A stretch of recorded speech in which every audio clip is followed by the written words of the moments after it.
Today on Dr. Phil. I could be capable of murder. I know that about me. She thinks her husband's cheating. I found empty Cialis bottles. Are you jumping to conclusions? I was in a sexless marriage. There was no conclusions. So many suspicions. You said he's a sex addict. I think he is, just not with me. So many signs. I read on your website, if a man's disconnected from his family, he's probably cheating. So many accusations. My mother thought my father had stole her keys. Your keys are in your pocket. The keys were in the hamper. They weren't in my pocket. So little restraint. Did she break your nose? She fractured it. I didn't go to a doctor. There was no diagnosis. You smashed the windows. You threw candelabras through them. They needed to be replaced anyway. Let's do it. Have a good show, everybody. Here we go. I hate to see people suffering, and you've hurt long enough. Stand by, Dr. Phil. I'm going to get you the help that you need. 5, 4. This is going to be a changing day in your life.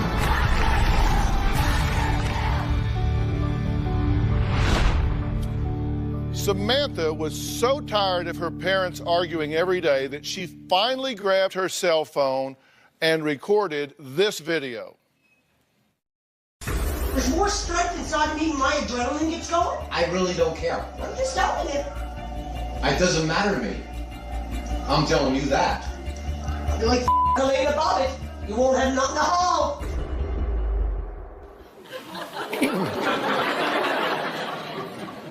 What would make a wife so angry that she would threaten to cut off her husband's manhood like Lorena Bobbitt? Well, Dorothy says she became suspicious of her husband, Bob, after finding some dating websites in his email and empty medication bottles for erectile dysfunction under the bed. So she decided to do a little investigating. Take a look. I'm convinced that my husband has been cheating on me. I believe he's meeting women online and trying to hide it from me. I was watching an episode of Dr. Phil on how to keep your children safe on the internet. So I decided to check our household computer's history and came up with various sites that were pertaining to cheating and hooking up with women. I've seen Ashley Madison, hookupnow.com. I found naked pictures of young women sending him emails. Bob and I have been in a sexless relationship for about 2.5 years. I found 2 empty Cialis bottles for erectile dysfunction, one under the mattress and one deep in the drawer. I was changing the bed sheets, and I put my hand underneath the bed, and as I did, I felt something, and what I pulled out was the empty Cialis bottle. He wasn't using them with me. I don't cheat, Dorothy. Pornography will destroy your I don't want to life. hear your crap. I Look, really your don't. life is being destroyed by it. By you. He convinced me it was spam. I said to him, is everything spam? How much spam can there be? Bob and I fight at least 3-4 times a week. I could be capable of murder. I'm telling you, I could. I know that about me. Bob knows how to trigger my anger.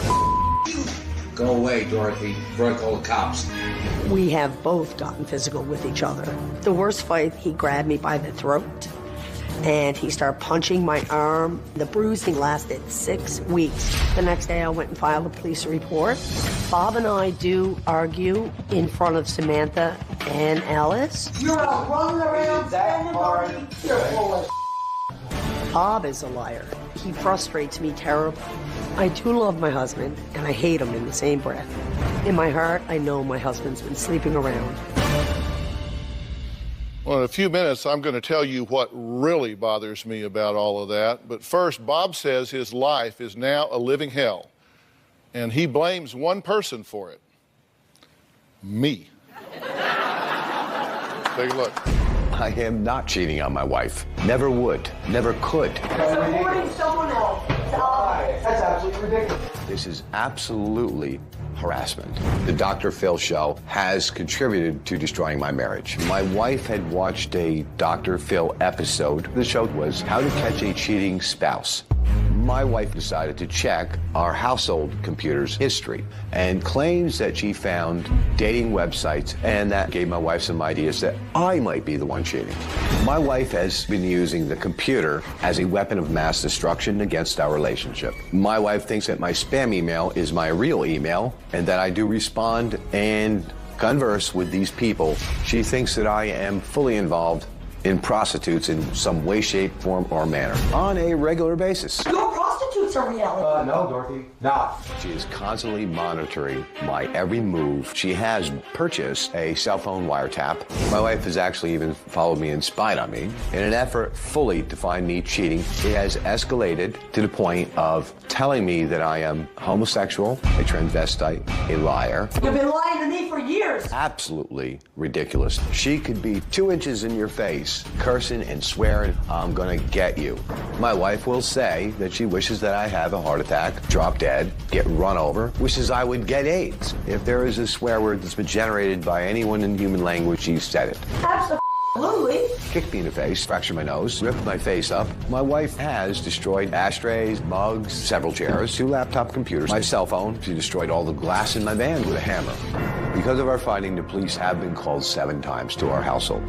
I do feel that this is a desperate situation. My family is definitely broken. Absolutely, we do need help. I'm gonna figure out if this marriage is even worth saving through Dr. Phil. So if you think, and you wrote in, I have your letter here that you wrote to me. Thank you for taking the time to do that. Thank you for reading it. I've read it. It says, Dear Dr. Phil, I write this not to you so that you can understand the problems you have helped cause between my wife and I. You once aired a show sometime in April of 13. It was about computers and husbands cheating on their wives. Since that time, my life has been a living hell. So you then blame me because she watched my show about... No, I love your show, actually. I think it's a great show. But what she took the seed of the show and grew it into, like, Jack and the Beanstalk. I trusted you for 22 years, up to 9 months ago. Hiding Cialis bottles don't help. Well, I don't Anybody believe they would were be hidden. paranoid. My sock drawer doesn't really count. Under the mattress? Well, if you used them with me, they should have been in the medicine cabinet, not under the mattress, right? Well, he tells me the doctor says, take them on a Friday and hope for the best. Well, did you take them on a Friday and hope for the best while I was in Canada? Absolutely not. You know that. No, I don't know that. Well, I found an empty bottle when I got back. You should know that. Well, are you jumping to some conclusions here? Dr. Phil, I was in a sexless marriage. There was no conclusions. That's all she ever does is jump to conclusions. You have said that he's gay because he was a virgin until he was married at age 29. Dr. Phil, what's so upsetting about this whole thing is this... I found gay pornography on his website. Is the only woman I've ever been with my entire life. 100%. Yeah. And basically, she's throwing knives at me. It's basically whatever I've done doesn't matter. I found gay pornography on your webpage. No, well, hold on. Let's go through this list. You say he's homosexual because taking erectile dysfunction meds. No, hiding it from his wife. It was number one. How to tell if your husband's gay? Does he hide his Cialis or Viagra? That was on the internet, That was the number one on the internet. Well, if it was on the internet, we know it has to be right. Transvestite, but he was viewing transgender. I never said that. No, I never called. I never called my husband a transvestite. You did. Oh, my goodness, that's not the truth, Dr. Phil. My right hand to God, I never called him a transvestite. Well, that's not what he says. Well, he's not telling the truth. One of us is lying, right? Yes. It can't be both ways. That's you right. said he's involved with prostitutes. Well, I have them on my phone, sir. You've called him a $2 trick. Absolutely. You says he has escorts in the city. Well, he came home one night, and I asked him. He came right out and said, no, I like New York City women. Just like that. You said that You said that he's cheating with a Russian whore and Craigslist whores. Well, I can show you on my phone. I had to start taking pictures because he'd erased it. Oh, we've got the pictures. That's constantly. That's today. That was even last night. And you said he's a sex addict. I think he is. Just not with me. Okay, so he's gay, transvestite, involved with prostitutes. He's a cheap prostitute. He has escorts in the city. Sir. You called him a $2 trick? What is that? No, I don't know what that means. What I'm saying to you, sir, I think anything sexual, it takes more and more, not just his wife anymore. Okay. All right, and you say he's cheating with Russian whores and Craigslist whores. I think so. Okay. Bob and Dorothy's oldest daughter says an argument between her and her parents left her bloodied and needing stitches. We're going to talk to her when we come back.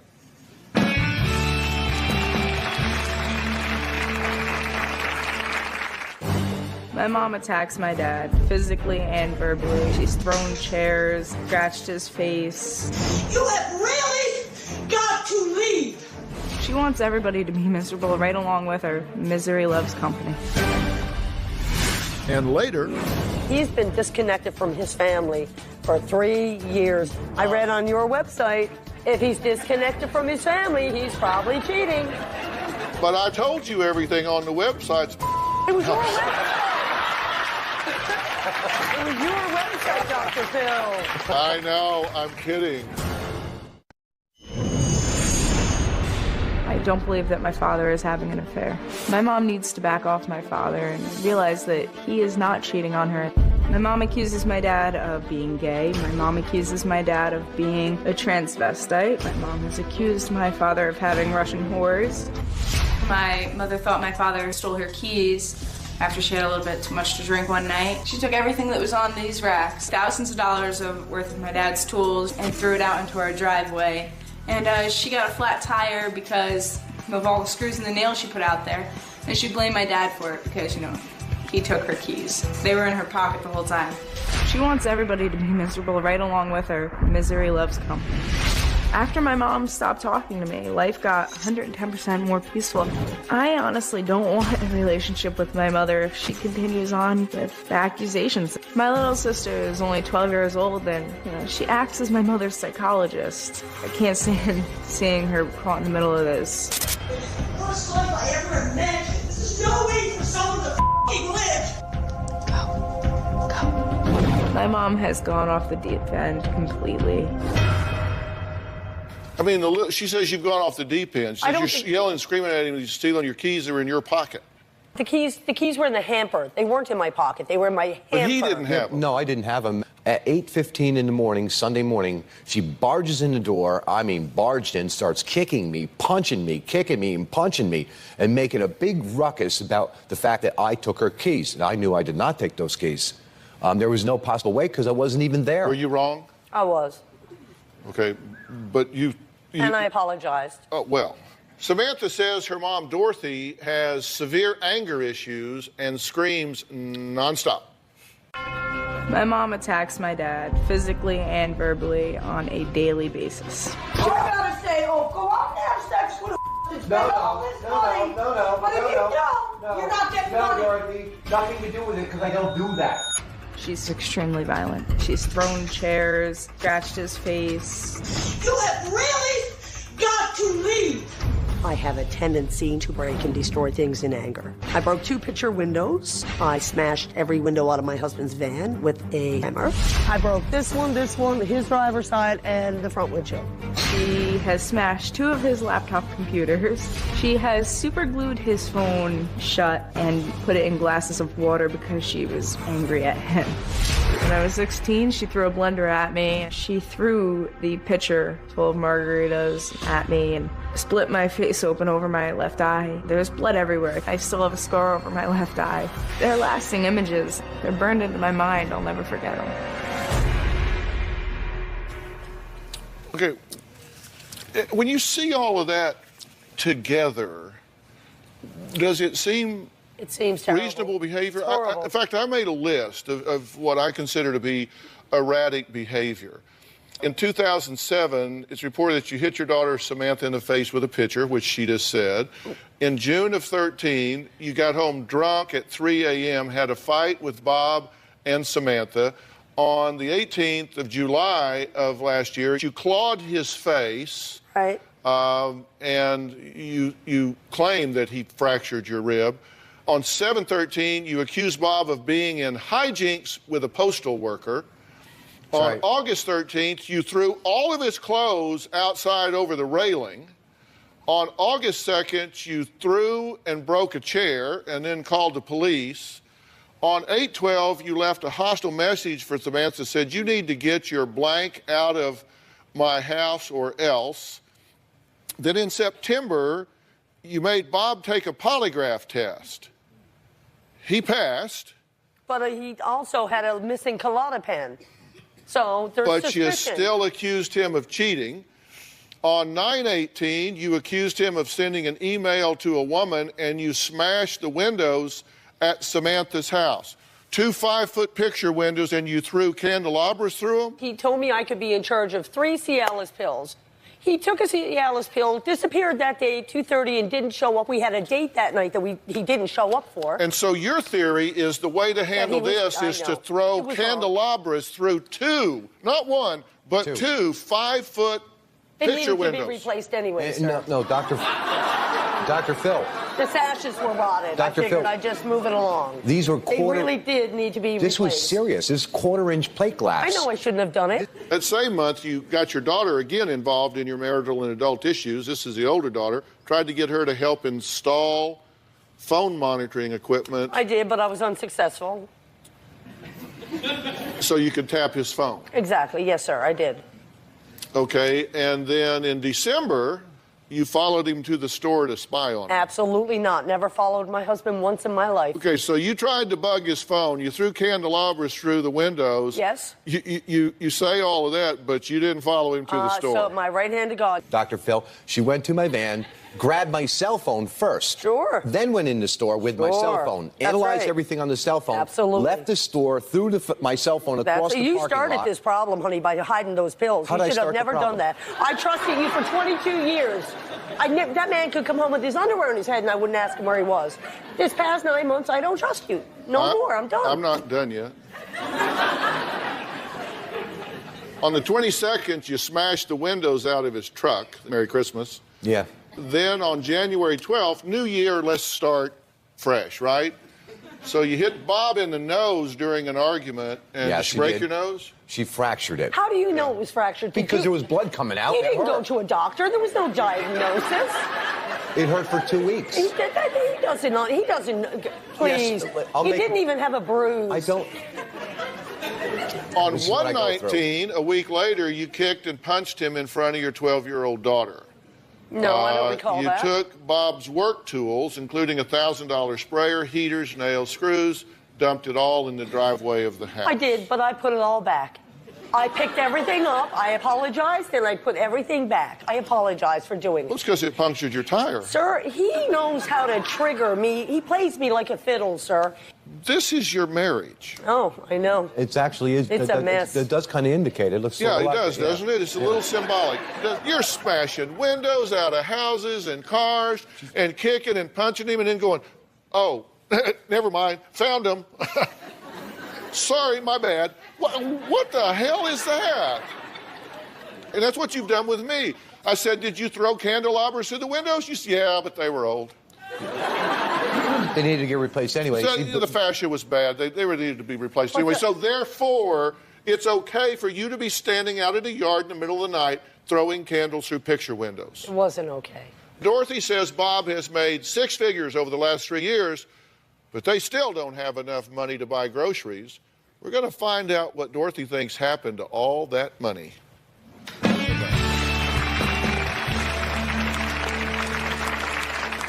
Bob has made over $400,000, and we're still broke, and he has not made a mortgage payment on this house in 3 years. I beg to differ with that statement. I think he spent it on escorts. And later, He emailed somebody from Craigslist that wanted to buy a tire, wishing them Merry Christmas on the 16th of December. You know I didn't wish anybody a Merry I Christmas. got it on my phone, Dr. Phil. Who wishes somebody Merry Christmas that wants to buy a tire? oh, what a rat bastard. To wish somebody He's a Merry stranger. Christmas. My wife's rage gets magnified many times over when she's drunk. I ran for 22 years because you were never here. You ran for 22 years because you're an alcoholic. My wife drinks every single day. She could get quite tipsy 5 out of 7 nights in a week. The most I've seen her drink, 18-pack of beer. My wife is absolutely 100% out of control.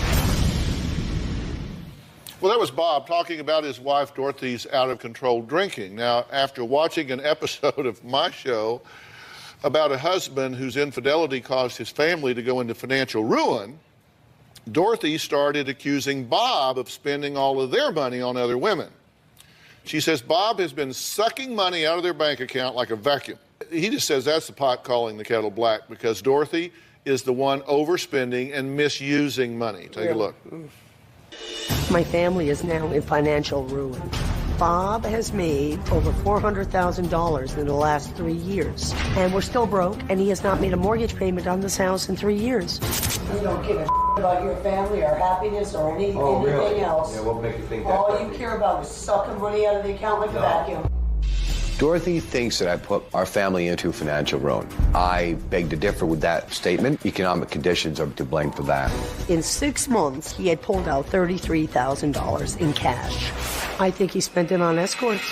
The fact is, my family is broke. I'm not quite sure where all this money is going. I confronted him about it. He told me it's his life. He does the work. Mind my business. He can spend his money the way he deems fit. Did he tell you he drinks as well? This is the problem. Your behavior is so over the top Right. that you just don't have any credibility. And it's not just him that thinks this. Your daughter, Samantha, is concerned about it as well, right? Well, she's in his pocket, sir. Really? Samantha, are you there? Yes. Your mother says that the only reason you're critical is because you're in your father's pocket, and I guess that means that your behavior is not erratic. Is that what you're saying? Daddy's about to buy her a vehicle when we can't afford to put oil in our tank. Hold on. Yeah, Samantha, the floor is yours. All right. Dad is about to put his credit on the line so that I can make payments on a vehicle. Really, you're living in my rental free of charge. You ran up a $600 electric bill. You don't have a job, sweetheart. You're in your dad's pocket. Well, I'm certainly not going to live with you. You broke the windows out of your rental house on my birthday. September 7th was the actual date. 6th. 7th. My birthday's the 7th, Mom. I broke, it was the 6th. It was a Friday night, Kid Rock It was concert. the 7th, Friday night. My birthday was Friday, the 7th. Do you really think it's about the clock? Sir, you know what? It's not about the clock. Or do you but think it's know about what? the fact that your daughter is inside a house where you're busting the windows out? But you know what? She pulled a knife on me, and on the way down over the stairs, she had said to my daughter, Alice, if you side with your mom, I will death you. The police put a restraining order against Samantha themselves for her saying she that. cannot put up with your madness anymore. Do you know what my daughter called me this morning, Dr. Phil? An A bitch. That's A it. bitch. Because I asked her, did she put water Absolutely. down for my dogs? But what'd she say, Samantha? She called me a retard. There we go. Could I jump in here for a minute, the three of you? Because, first off, the use of that word is offensive to my I understand. sensibilities. That's true. Yes. I mean, that's not okay. I just can't let that pass. I'm sorry. You need to take that out of your vocabulary. You apparently But he have didn't ask her plenty not of to other speak. choices. What? He didn't say you shouldn't speak to your mom that way. Dorothy believes Bob is sending encrypted messages to other women through his Craigslist ads. We'll take a look at his ads and find out what they really say when we come back. He gets an email that says, "Babe, I guess you're not getting any of my email, huh? Thanks. I told you I was here to help." And later, your daughter is back in the green room. I'd like to go back and visit with her for just a minute. You'll be able to see it out here. Everybody, you'll be able to watch this out. I'm just going to step back talking for a minute. Sure. And I'll be right back, okay? Absolutely. All right. You guys will be able to watch on the monitors here. You clicked around in the spam. No, I didn't click around in spam. This was in your email. It wasn't spam. And those people on that friggin' site didn't look a day over 15, pal. Okay, whatever. That's It has why nothing I to do with me. forwarded it to the FBI. Okay, so let me be sure I've got the sequence right here. So you're watching my show, thank you. I appreciate you doing that. And you see me talking to parents and then a wife about looking at the computer, and you see where your kids have been, and you How to see check the history, like that. so on and so forth, So yes. you decide it's time for you to become engaged with the computer. So there might be some information you want. I checked the history. You check the history. Okay. Now, one of the things I was able to actually put some of this stuff up. He calls this spam. And yours like, how much spam can there be, right? Yeah. I mean, come on.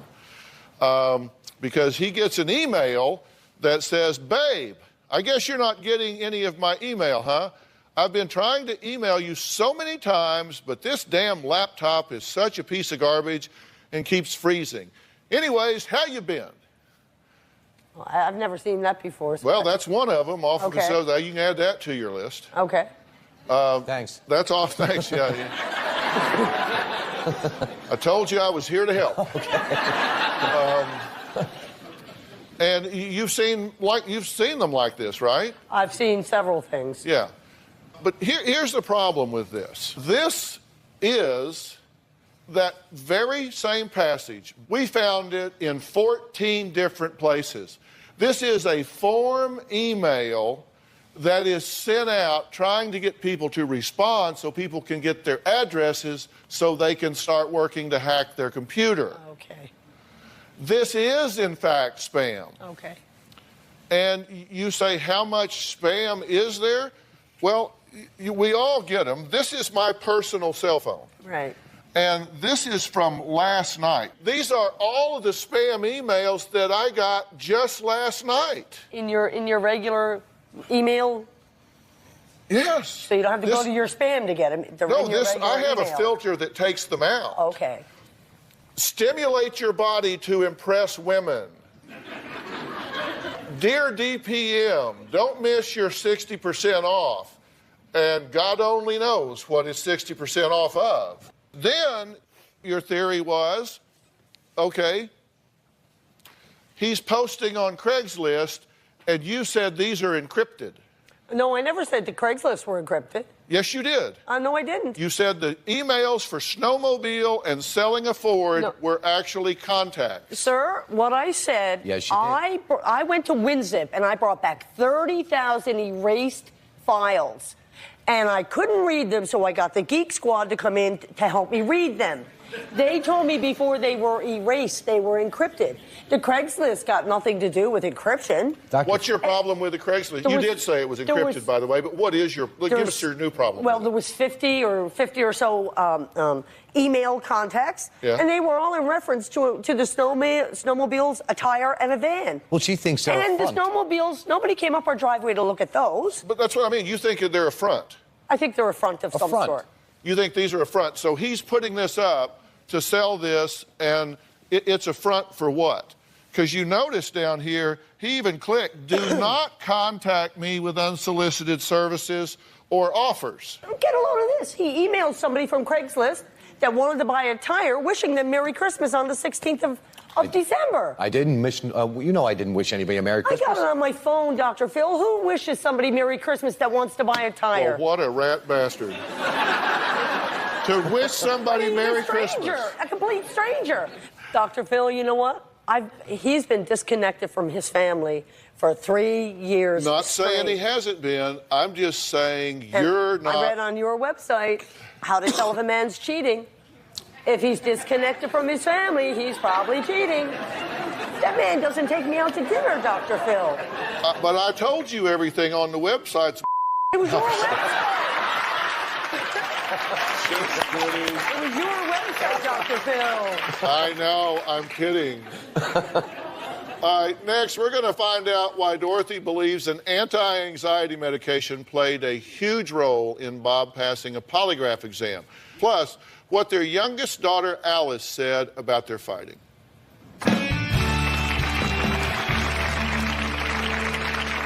I have seen my mom and dad punch each other, kick each other. My dad did break my mom's rib. I even saw them bite each other, which I think that's got way out of hand.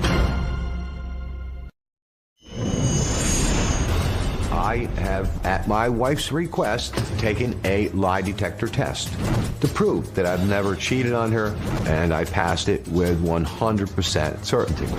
She's the one who paid for the polygraph. She believed the results and was quite happy for about a period of 5.8 days. Now she claims that I took a drug to counteract and fool the lie detector test. She is still accusing me of cheating on her. Well, Bob says he's done everything he can to prove to his wife that he is not cheating. He even agreed to take a polygraph test. She picked the polygraph operator. He says he passed with flying colors, but that was not enough to convince Dorothy that her husband was not stepping out. Now, let's take a look. Results across the board, no deception. Right. He passed with flying colors. Right. Here it is. You see it right there. Klonopin lowered his blood pressure, and that he could have easily passed the test. Listen, and your theory is that if you take an anti-anxiety med, Klonopin, yes, that you would then pass a I polygraph. looked it up, and it said yes, it can affect the outcome. Their 12-year-old daughter, Alice, says she has witnessed her parents punch, kick, and even bite each other. Let's hear from her real quick. My parents fighting is like a day-to-day basis. Every 5 minutes, I'll find something to argue about. This is pure. The fighting has kept me up almost all night. One incident, it was extremely persistent all the way to 3 in the morning. There's no way for someone to live. I missed school the next day because of it. I have seen my mom and dad say numerous horrible things to each other. My mom calls my dad a $2 trick. My dad has told my mom to go kill herself. They always say, look at what you're doing in front of your daughter. They will say things like, if we got a divorce, who would you like to go with? I would just say, come on guys, please stop. There's not much I could really do because, of course, they're adults. I have seen my mom and dad punch each other, kick each other. My dad did break my mom's rib. I even saw them bite each other, which I think that's got way out of hand. I've seen my mom and dad get physical to the point where the cops have been called. I thought that one of my parents was going to be taken away to jail. All I want to do is get away from the arguing. No matter what I do, what I try, they will not stop fighting no matter what. Okay. I'll tell you what I'd like to do, only with your permission. Your daughter is back in the green room. I'd like to go back and visit with her for just a minute. You'll be able to see it out here. Everybody, you'll be able to watch this out. I'm just going to step back and talk to her for a minute. Sure. And I'll be right back, okay? Absolutely. All right. You guys will be able to watch on the monitors here. So just take a second.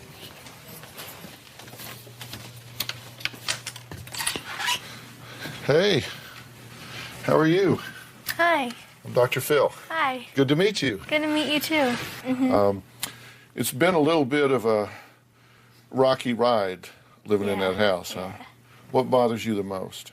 It bothers me that they always fight and they have no consideration for anything else that's happening around them, and it's just really hard. So when it gets really volatile, when they get yelling and screaming and even get physical sometimes, take me through that moment. What do you think and feel in that moment? In that moment, when it starts to get physical, I feel like I just get so pumped up and my heart starts racing, and I just feel like I'm afraid that one of them is going to be taken away to jail, or something bad like that's going to happen, or someone's going to get really hurt. So it scares you? It scares me a lot. Jail or injury? What do you want them to understand about what this does to you? I would really like them to understand that it hurts me the way I feel. I just hope that they just realize what they've been doing and just have like an aha moment, and so they'll realize and it'll just be really calm. Is there anything you'd like to ask me? I'd like to ask you if there's any possibility that it can be fixed. The answer is yes. There's more than a possibility that it can be fixed. It needs to be fixed, and it's going to get fixed. Because let me tell you something. You're right to be concerned, but you shouldn't have to be. Yeah. And I am so sorry that they have involved you in these adult issues. And they're going to stop doing that. And I'm going to make sure they stop doing that if I have to haunt them till the end of the world. Thank you so much. Okay, so how would that be? That would be absolutely fantastic. Yeah, all right. Well, I'm your guy, all right? All right, I'm going to go back and talk to your parents a little bit. All right? All right, thank you. I'm not leaving until you give me a hug. All right, talk to you soon. Thank you.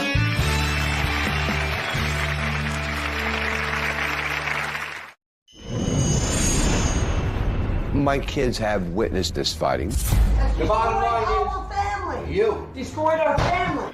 She has a mouth that would offend the devil. 101,000 plus Payroll checks in your pocket is not enough. The things she says in front of our children just do not belong. Well, during the last segment, I had the privilege of talking to the 12-year-old daughter of Bob and Dorothy, a couple torn apart by allegations of infidelity and violent outburst. What did you think of what your daughter had to say? Very accurate. I feel sorry. You had to say? It breaks my heart completely because I know I know how it's affecting her because I see it and I feel it. Shame on both of you. I mean, I clearly just talked to the brains of the outfit back there. I mean, your daughter's very bright. You're behaving like a couple of idiots. I know. First off, I see absolutely no objective evidence whatsoever that your husband has cheated on you in any way. And I would tell you if I had, so I mean, I don't have any problem with that, with telling you that. What I see is that you have taken some parts and pieces of things and constructed this very scary fantasy, but I see no objective evidence that he has cheated. Just for argument's sake, let's assume that. And we can also assume the flip side. Let's assume that he is cheating. You know what you do if that's the case? You either decide that you want to leave, or you want to get professional help, or you want to whatever. But there's no theory under which your behavior is justified. I know. No theory. I know. None. I mean, smashing out windows and cars and attacks and all of that stuff. I know. Do not do that. That is a wrong model for her. If you want to decide when you leave here that he's cheating on you, then get help or get a divorce. But you don't do what you're doing. I understand. I actually did a timeline and pinpointed exactly what I think happened in Dorothy's life that may have triggered all of this. I'll let you know what that is after the break.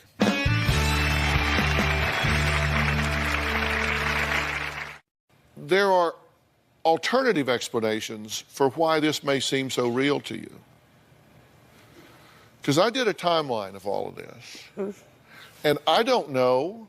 I just tell you, if I was seeing you privately in my office, we were doing therapy, which I do not call me. I would look at this timeline and I would notice that about the time you started getting really upset was about the time your father passed away.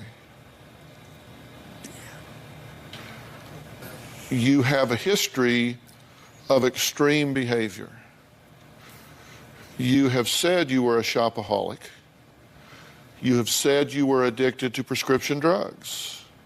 You can get addicted to a concept or an idea where it consumes you and everything about your life becomes about stalking, investigating, looking, finding, and pretty soon we start to fashion fantasy into reality where it starts to fit our theory. And as we often do here, I'm going to offer to you as a gift to arrange some very specialized evaluation, help, and counseling for you. I'd appreciate that. And then at some point to add him from a couple standpoint, but first I want to figure out what's going on with you. I would really appreciate that. And I don't mean just to send you for therapy. I mean, I want to evaluate you biochemically, neurologically, and otherwise. And so appreciate that. And help you know. And I think as things calm down, you may see things very, very differently. Okay? Yes, sir. All right. Does this sound like a plan? It sounds like an excellent plan, unbelievable plan. And every situation needs a hero, and you need to let it be you.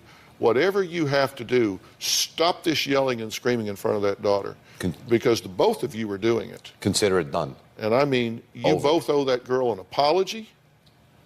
You need to say, I'm sorry, we're going to behave like rational adults and get this fixed. I agree. Okay? You This have is my a word. process. This is our gift to you. We will do that. Thank you, sir. All right, we've got to stop. I'd like to thank all of my guests for today. For more information, you can go to drphil.com. We appreciate you being here. All right, thanks so much.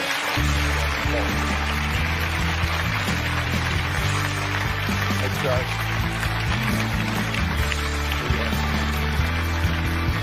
See you guys. Bye-bye.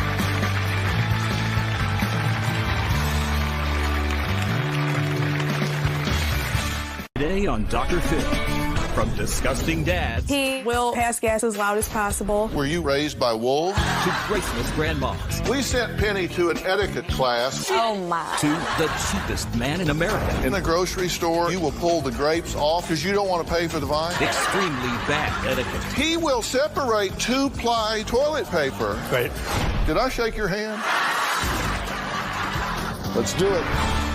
If we're going to do something here that matters, then we got to deal with the truth. Have a good show, everybody. Here we go. If I can help get this family back on track, are you willing to do that? Ready, 3, take.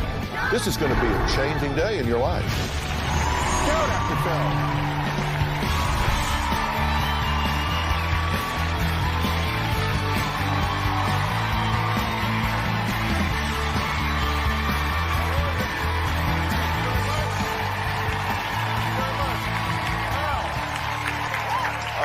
Have you guys ever heard the expression, mind your manners? Well, I think maybe my guest today missed that lesson. Somehow or another, Mom didn't go over that with them. We're talking about everything embarrassing, from burps to gas to dumpster diving for gifts, that you then turn around and give the person you love. Now, my first guest, Penny, is here, and although she may look like a sweet grandma, she says she just can't stop cussing, yelling, and throwing things during her granddaughter's basketball games. Take a look, you'll understand. I'm a fun-loving, ass-kicking redneck grandma from the country and love it. I swear so often that saying is just a figure of speech to me. It's like saying good morning. My mother has no filter whatsoever. Doesn't matter, you know, if there's a small kid sitting next to her or a preacher, she's going to say what she wants to say. When it comes to watching my granddaughter's basketball games, I come totally unglued. Get in her! I get so excited and so tore up that, you know, it's like instigating right in me again. I spill pops, I kick over, I start jumping, screaming. For instance, we had a big district game the other night. I was hollering, whatever! Baloney! That's baloney! God, ref, can't you see nothing? It's important for me that you learn manners just because I don't want my kids to think that that's okay. I just say things off the wall. But like I said, it's still not acceptable if my grandkids grow up to act like I do. I will beat the piss out of them, and I'll beat you for letting them act like that. I want to work hard to improve my manners so I don't it up. Okay, now first, you have my sympathies, as I said. And what do you get out of this?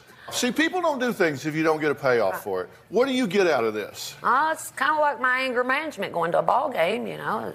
So you vent there. This is what you go there and you vent all your frustrations? I've been a lot of places. So what do you think when she does this? What's up? I mean, I get embarrassed, but I'm 32 years old. I'm used to it now, you know? You call the umps zebras and you criticize their calls. And you'll stand up and yell, what are you doing? Why'd you call that? And then you'll turn around and say, was he right? Oh, right? Yeah, always. So you don't even know if he's wrong. You're just yelling to be yelling. I get, yes. Yes, and that's why I have a problem. That's why I'm here, is because I do know this is just a lash-out act. I shouldn't do this. Okay. But, you know, I just can't help it. It's like I open my mouth, words fall out. And my daddy always said, you never think before you talk. Would you like some help with this, seriously? Absolutely. I mean, more than anything, or I wouldn't be here. Here it comes. Stop doing that. And you need to walk in there and sit down and not embarrass your granddaughter. My dad used to tell me, boy, don't ever miss a good chance to shut up. And that's what you need to remember in your mind. Don't ever miss a good chance to shut up. Because you know what? You might as well put a big sign over your head that says, look at me, pay attention to me. Forget my granddaughter, forget the game, forget everybody else. I want all of the attention on me. I've been doing it since I was little. Well, how do you feel about what I'm saying? I think you're right. I That's really not very do, but how do becoming, I though. stop? You just stop. You make a conscious decision before you go in there that says stop. I want to ask our audience what they would do if they sat next to someone like Penny at a sporting event. Okay, everybody in the audience, get out your Paget gadget, which is under your chair, and you're going to get to vote. For those of you at home, log on to drphil.com so you can vote too. Now, here's the question. Would you say something to a rowdy fan sitting next to you at a sporting event? 1 is no, the louder the better. 2, absolutely. The only noise I want to hear is from the game. 3, if I'm with a small child, then yes. Otherwise, no. Those are your 3 choices. Vote. Okay? All right, let's see how you voted. We're going to look at the results right now. 15% say no, you wouldn't. 37% yes. 49% yes with a kid. So if I'm doing the math right, that is 85% of the people would say something if they were a rowdy fan, certainly if they had a kid there. So stop doing it. Yes, sir. I'm going to do my absolute best. Now, we sent Penny to an etiquette class with Beverly Hills manners expert Lisa Gachet. Let's just see how that went. I'm Lisa Gachet, and I am from a company called Beverly Hills Manners. Ooh. You are interested, perhaps, in changing a few things? I am. I would love to have more manners. I speak very straightforward, blunt, don't beat around the bush, don't sugarcoat. So we're going to do now some vocalization exercises. This helps us gain control over our voice. Okay. Watermelon rutabaga. Rutabaga. Rutabaga. Exactly. Ladies should actually stand with their toes and heels together at all times. How does that feel, by the way? My butt's hurting. Good job. Can you do a little pivot for me? Go back the that was pivot. When you're at a sporting event, you're really excited. How do you sit on the bleachers? Okay. Come on, guys. Okay. It's like this. Exactly. And that's what gets my daughters because my shirt rides up and it'll show my butt or my boobs. I was going to say will hang there's a out. decolletage or the boobs situation will hang happening out. there. So just because I bought them don't mean I need to show. You know, I don't want that. Oh, I'm sorry. My first impression of Penny was that she was a little bit rough around the edges. I was shocked to see just what few little things that I could work on at home that's going to make me a better person. If this works out, I might even start dressing like a lady. Rome wasn't built in a day. Neither will Penny's manners. Lisa, this is a project, right? Yes, you know, as we saw, I mean, Penny is charming. She's wonderful. But she did have some ruffled feathers that needed some smoothing. Mm-hmm. And that's what we worked on. Yeah. Did you notice something here when I went to her?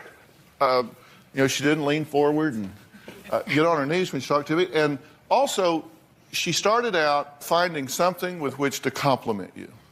Thank you, Lisa. But no, that's not the point that you got the comment. The comment is, did you notice that that's what she chose to do?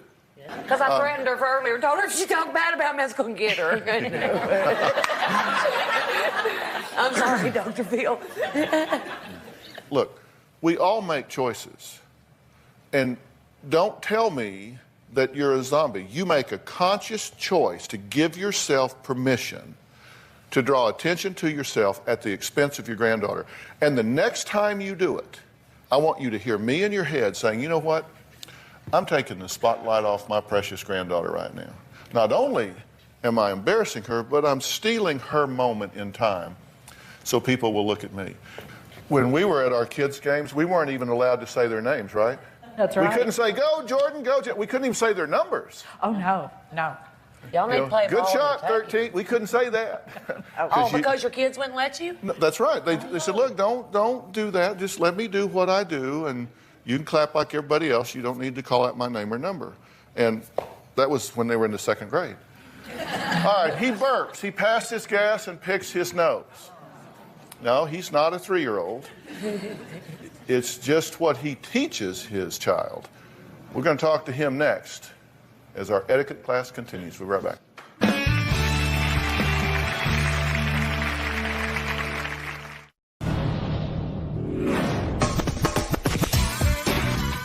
If you've Do you pass gas in public? Yes, but I make sure that it's not going to be too loud. I'm a teacher and I usually blame it on my kids. Now, have you ever had a burp off? Yes, I have. Now, do you win them? No. Is there ever a gas off, breaking wind? I would win that. I'm on iron pills, yes. Do either of you break wind or burp in front of the other? He does. All the time. I say it's better out than in. Have you ever passed gas in front of him? No, I don't fart. I don't do that. I find that appealing, but also disturbing. Well, we're talking about etiquette, and my guests today have extreme examples of what I think you don't want to do. Now, that was comedian and actor Kirk Fox at world-famous Pink's hot dog stand in Hollywood, talking to people about potty humor and where they draw the line. So, Kirk, was this awkward to talk about? It's not awkward to talk about, but listen, I think the body's a weapon, and you have to just be careful where you point it when you do things like that. Yeah. So, do you use yours as a weapon? If I have to, I will, but I try not to ever go there. Now, you know you have Miss Manners sitting right next to you, right? This is like the evolution of what I'm in the middle. Right, exactly. Yeah, this is the transition. You're coming out of the fog. We're just showing it's a work in progress. Yeah, I want to know what our audience thinks. So everybody grab your Padgett gadgets and get ready to vote on this one. Is it ever okay to burp or pass gas in public? Number 1, yes, it's natural. 2, absolutely not, it's disgusting. 3, only if you're a small child. 4, it depends on the location. Restaurant, no. Ball game, sure. Okay, so you can vote. All right, everybody locked in? All right, let's see how you voted. So 17% of you say yes, it's only natural. 35% say no, it's disgusting. Are you kidding me? Only a third of you say no, it's disgusting? And 39% of you say it depends? It depends on where you are. If you're at a ball game, it's okay. Wow, that's interesting. All right, my next guest, Sarah, would say she does not think it's okay. She says her fiance, Kyle, is disgusting, gross, and just plain embarrassing. Take a look. Nobody wants to smell you. My fiance Kyle has no manners. You need to go shower for your weekly bath. Kyle picks his nose. He's digging for gold. He'll flick it or he'll eat it. I feel it's perfectly fine to pick your nose in public. No better time than the present to get it out. He will pass gas as loud as possible.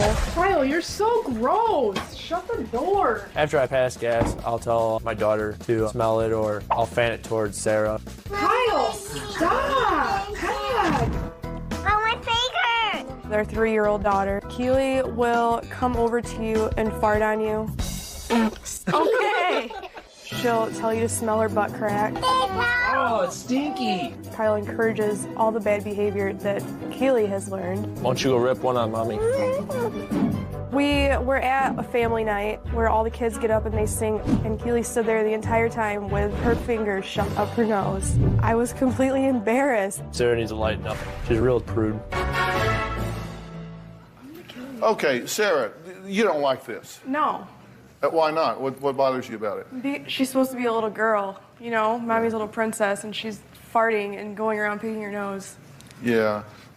What's the deal here? You think this is funny, right? Yeah. Were you raised by wolves or what? Is this what your parents did? No, they think it's disgusting. So where did you pick this up? Just habits. Well, why do you put up with it? I don't know. I have no idea. I yell at him as much as I can, but he's like a third child, basically. Yeah. It's, you know. I'm not the only one that passes gas, though. She's nonstop around the house. I'm not saying I never do it. I'm saying I don't make it a sport, you know? Yeah. All right. Now, see, you say it's just humor, right? It's just funny. Yeah. But I have a definition of humor, and you can look this up. You can find it. Humor is an act or statement that others find amusing. See, that's what's humorous. That's what's funny. You're a comedian, right? People have to laugh for it to be humorous, right? Well, you'd like them to. Yeah, you'd like them to. The job of being a parent has 3 major parts to it. One is your job's to nurture the child, right? You've got to help them grow and feed them and protect them. And then you have to socialize them. And then you teach them skill sets. You know, you teach them how to do different things, dress themselves and talk and all of that. But the socializing part you're working on, right? That's what you're teaching her to do. And here's the problem with that. When she goes to school and does the things that you two are connecting on, you're not going to be around. She's the one that's going to get in trouble. She's the one that's going to get ridiculed. She's the one whose parents are going to say, you're not going to play with that kid. She's like a wild animal. You see what you're doing to her? Yeah. But, I mean, she knows that it's the fine line between doing it at home. She's free! Yeah. But she still knows that she's not to do it in school. 23. And you haven't figured it out? Did I read something here? And tell me if I read this right. You say that he tells her to go tell you to shut up. Mm-hmm. If we're arguing and he's upset with me... Go tell mommy to shut up. Yeah. Tell mommy she's a butthead. Daily, multiple times a day. No. It'd be once in a while.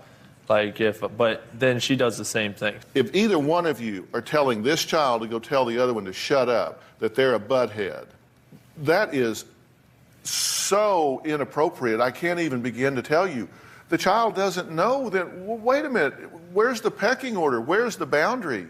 Where is the respect? Where's the hierarchy in the family? This is very confusing to a child. You need to not do that. Mm-hmm. It's your job to socialize her. I mean, do you get that? Yeah. Do you all agree with that, what I'm saying? You don't tell your kid to go tell your spouse to shut up. Right. Bad news. Do you do that too? I don't tell her to tell him to shut up. I say, Keely, Daddy's a jerk. But I don't... I don't say, go tell your dad he's a jerk. She's going to learn on her own anyways that he is. So, I mean... Yeah. Y'all need to watch this 10 times when you get home. Okay.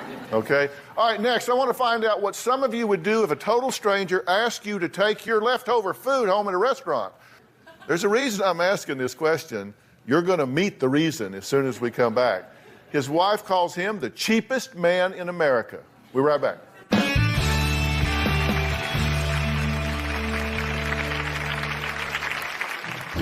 Roy and I go out to a restaurant. He'll spy somebody's food at another table that they're not finishing, and he'll go and ask to take that home. 9 out of 10 times, they give me their food. My husband is a regular dumpster diver. I'd rather be rude and cheap than polite and poor.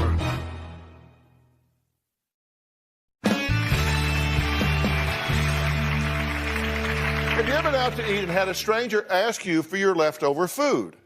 Well, if you live in the same town with my next guest, your answer just might be it. Roy calls himself the cheapest man in America, and I don't know that I don't agree. Take a look. I think that my husband Roy's etiquette is horrible. He's cheap, he's rude, and he embarrasses me an awful lot. Lisa thinks I have extreme etiquette issues. I think she's a little oversensitive and overreacting. Roy and I go out to a restaurant, and he'll spy somebody's food at another table that they're not finishing, and he'll go and ask to take that home. I don't really think it's being rude to ask the people dining at the next table for their leftovers. 9 out of 10 times, they give me their food. My husband is a regular dumpster diver. Just one quick peek.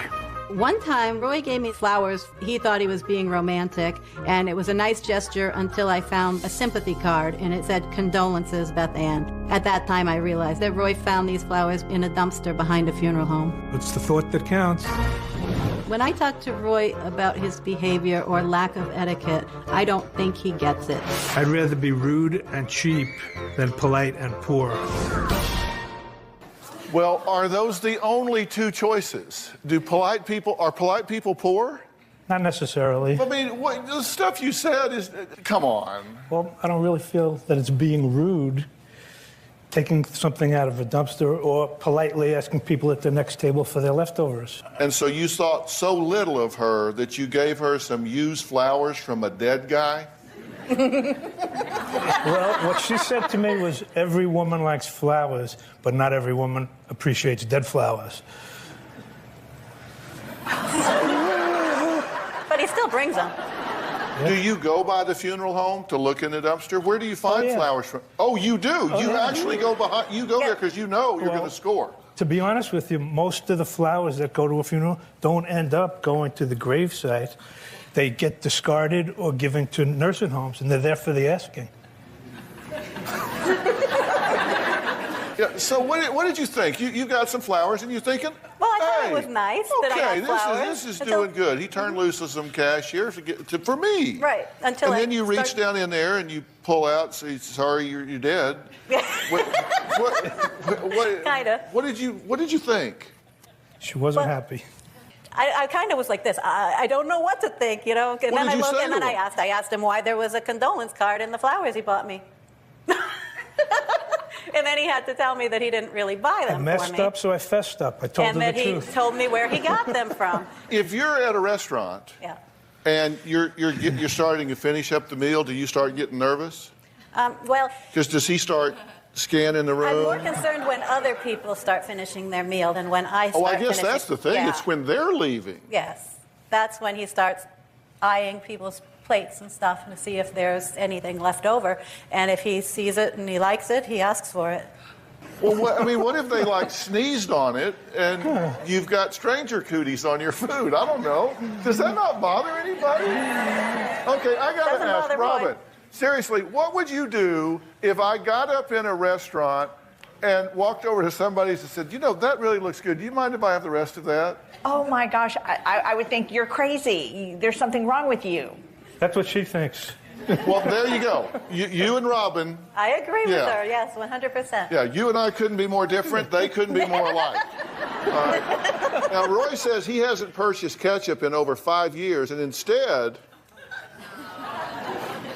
he fills the bottle with ketchup packets from restaurants. Now, I'm really interested if his efforts are truly worth the gain. We're going to look into this. Research after the break.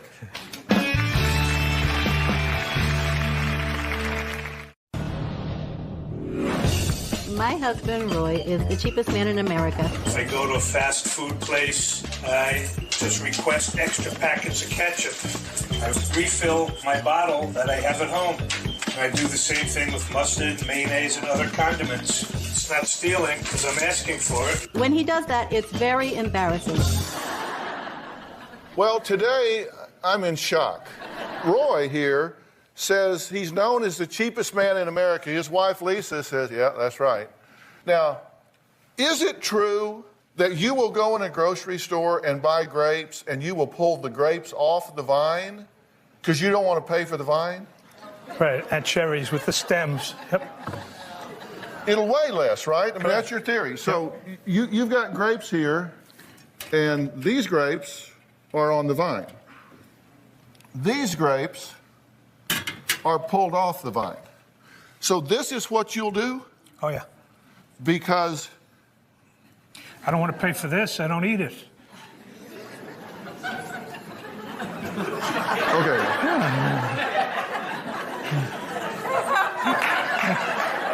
All right, so we did some research on this, and here it is. The average cost of grapes is $2.69 a pound, so that's 17 cents an ounce.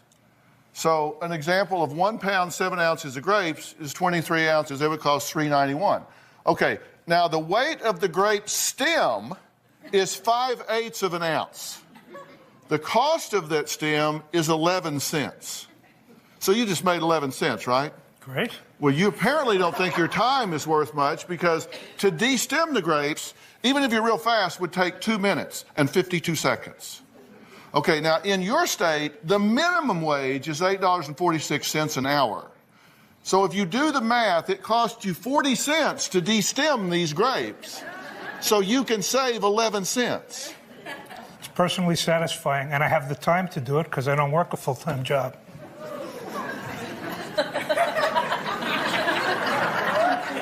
Well, why don't you if you're so worried about money, get you another job. Okay, ketchup example. If you fill an empty ketchup bottle with free packs, what do you mean you ask for these? You go in and say, what do you say? If I'm eating at a fast food place or if I happen to pass a diner or something, I'll go in very politely and request some extra packets of ketchup. I'm not stealing them. I do it with a smile. So and they're happy to give you'll them to pull me. into places you didn't even order food. Oh, yeah.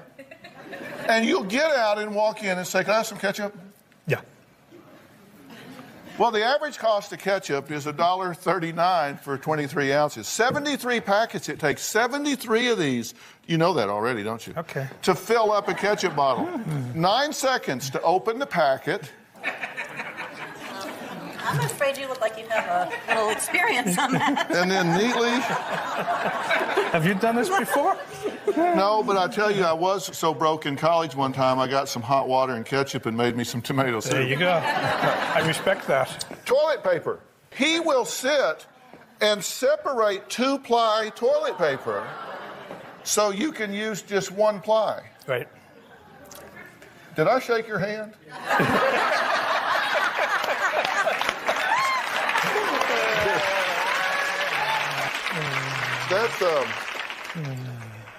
That's 1 ply toilet paper right there. They sell it and people buy it all the time. There's something seriously wrong with you. That's what my wife tells me. Again, cost of 24 rolls of 2-ply, $11.99, 50 cents a roll for 2-ply. Time to tear it apart. So, conclusion, at $8.46 an hour, it would cost you $6.77 of your time to get down to 1 ply, and then your hand smells real funny. Okay, and then you do it with salt too, right? I don't use a lot of salt, but anything that's free, condiments, Anything it's that's free, free. it's for me. Yeah. Do you watch him do this at home? No, I usually leave when he does it. He just has his own little spot that he sits there and he does this stuff, and I'm not sitting there separating it with him. Well, this is how many it takes to fill this up. Seriously. I'll be damned if he didn't just steal one of my grapes. I don't steal anything. Put these in there. Thank you, I appreciate it. Put these in there. Ketchup too? Oh, yeah, ketchup. You got it. And set that up there, you go. Thank you. All right, I think Lisa is a good sport to put up with Roy's antics. And when I heard about the roses he gave her from the funeral home, I had to intervene. I want Lisa to have a fresh, Absolutely new? Yes. Thank you. Absolutely new. We'll put them right here for you. Okay, thank you. Absolutely new. Never been used. Oh, good. Bouquet of flowers. No bad cards in here? So I had the folks at Telefloral drop them off this morning. They do a great job. Plus, they want you to have flowers every month for a year. So. Thank you.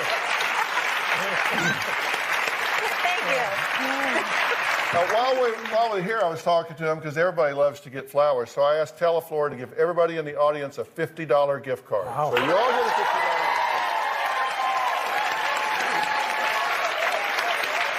All right. Do I get one too? Yes, you get one too. And because I don't want Lisa to have to go through the embarrassment of sitting there while Roy asked strangers for their leftovers, California Pizza Kitchen is going to give you $100 so you can go out. No. You don't have to eat. Thank you.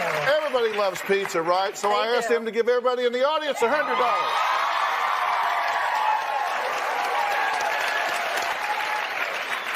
So y'all get a $100 gift certificate to the California Pizza Kitchen. I actually go there and get the barbecue chicken salad. Isn't it good? We love it. We love it. All right. Next, we're going to talk to a woman who interviews the most famous people in the world and is always on her best behavior. We'll be right back.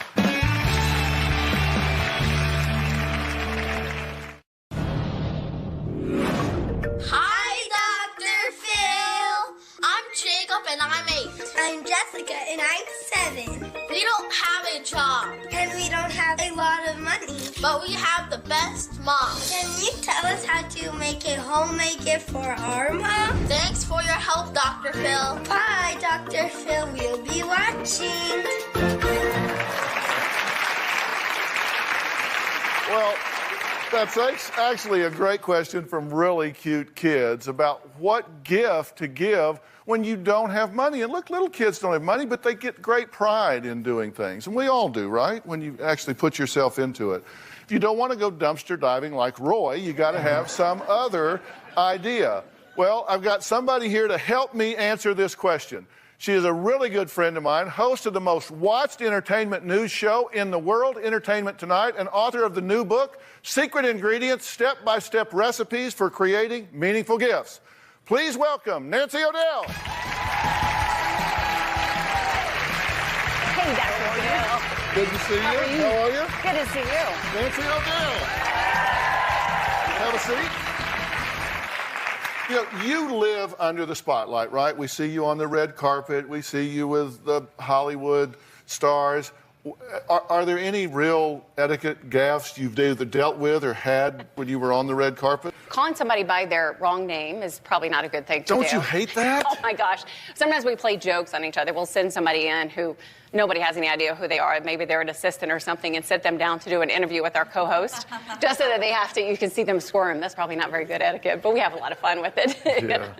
What are the best gifts that connect people? I mean, seriously, you've written a great book about this. Robin and I have been through it. Yeah. What inspired you to do this, and what do you think makes the gift really special? The most meaningful gifts are ones where you feel like they come from the heart and they really come from a genuine place. And to me, those are things that involve photographs and that involve you're writing something special to somebody. They don't have to be expensive. And so gifts from the heart are gifts that are meaningful. See, I'm a big one for this continuity of identification. To go back and look at pictures of ourselves when we were in the second grade or third grade. And remember, that's part of us. That's part of our life. It's where you came from. And the only way you can do that is by taking the time to put all this together. One of the reasons that I did this whole gift giving and product line with Creative Memories was because I wanted it to be simple and easy for busy people so that they could get these meaningful gifts and it not take a long time to do it. We're actually going to talk about that in a minute. You may be surprised how creative I can get when it comes to gifts for Robin. I've actually put a little thought into this from time to time, if I do say so myself. We'll be right back.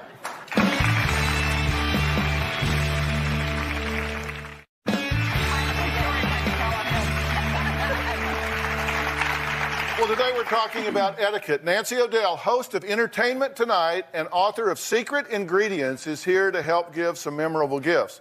Now, my wife Robin knows some things about this, so she's joining us too, because you're really good at this. Oh, thank you very much. You're really good at this. And I especially love this. Yeah. Oh, this is so me. She fell in love with the book, I'm telling you. And you know why, particularly why? Because we now have 2 grandchildren. Yes. And we're going to get to it in a minute, but you have some great ideas for kids in doing this as well. So tell us what some of your suggestions are. This one is a great gift for like a sister or a relative. It's a recipe book, and this Creative Memories did it very cleverly because you can actually do it like this, and it's got a strap back here that can make an easel. And so you put in here all of your family recipes, had everybody write it in their own handwriting. So this is actually my mom's handwriting of her very famous Betty's Biscuits. And my mom has since passed away, so I was so glad that I had her to write out all her famous recipes that my mom did so well. She was my best friend. And this is my daughter making my mom's biscuits. And then I photocopied this and everybody's recipes throughout the family, including my parent-in-laws, and gave them all this book. So again, these are very easy, simple gifts. Talk about this one. Robin loved this one because of our grandkids, because I think this is great for kids. I barely got this one out the door because my daughter this morning, as I was taking it, she goes, "Mommy, where are you going with my book that I made for you?" And I said, "I'm going to go show it to a few people." And she literally stood in front of the front door, went, "No," and was blocking the door, didn't want me to go, but she finally let me borrow it because I promised I'd bring it back. But she made this for me. And basically the child is being interviewed. It says here you draw a picture of me and my mom, and I love the fact that she got my long hair, but that we're holding hands in the picture. She's only 4.5. And I'm not surprised she didn't want to give it up. Avery made a Valentine for you just the other day. She's almost 2. Oh, it's so cute. And luckily, Erica took pictures of Avery making this Valentine. It was so precious. And so she makes the Valentine. They come over. She puts her on the front porch. I'm kind of looking out, and she hands her the Valentine, and they're kind of hiding with the camera. And so I'm like, oh, this is so exciting. She's delivering my Valentine. I step out. I sit down and go, "What do you have?" And you could tell she was saying to herself, "I have to give it away now. I made this for you, Grandma," but you could see that little tug, like, "Oh, but I want to keep it." I worked so hard on this. Cute. Yes, and so it took her a little while, but then she handed it over to me. And of course, I will treasure that for the rest of my life. And I will have this book, and I'm going to write about that experience in this book with a picture. Well, that's a great thing because you can write the little fun Thank you things so in much. there. Absolutely. Well, you can talk about this, I guess. Okay. I hope I can talk about it because every time I do, I choke up. I start to cry. This man will never top this gift. Okay, we've been married 35 years. And when we were married 20 years, total surprise, he handed this to me wrapped up on our anniversary. And it's called 20-Year Spin. And of course, I look at it, I open it up, and he has written a poem that reflects every year of our marriage. Every year of our marriage. And included all the pictures. He did this. It was a total surprise. He had worked on it for months and months and months. He got our photo albums out. He found pictures that reflected that year, that also reflected that poem. A poem for every year for 20 years. And then, of course, I'm sobbing and I'm crying. I'm looking at these pictures. I cannot believe this man has done this. It's beautiful. And it all rhymes, it is literally. so precious and beautiful poems. But the last poem he wrote, and I still have a hard time talking about it without choking up. He said, if life were a garden and I could walk through again, you're the flower I would pick for another 20-year spin.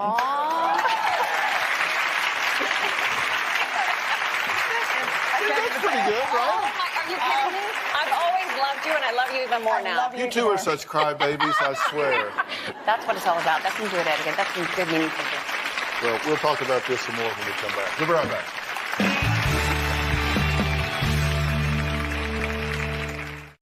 Now, before we end the show, I want to take just a minute to kind of talk about something that's behind the scenes that you guys don't get to see a lot.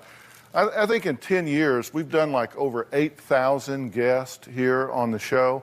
And these things don't just happen. It takes a lot to put them together. And people behind the scenes do all that. Now, today's show, which was a fun show that just kind of made us think about how we're being polite or not, was produced by Beth Thompson-Greeley. Now, Beth has been with the show for 5 seasons, first as an associate producer, until last year we promoted her to producer when she started the Dr. Phil Housewives series. Now, Beth is 30, she's married, has a beautiful baby son named Paxton. So I want to introduce you to her, but first, take a look at this.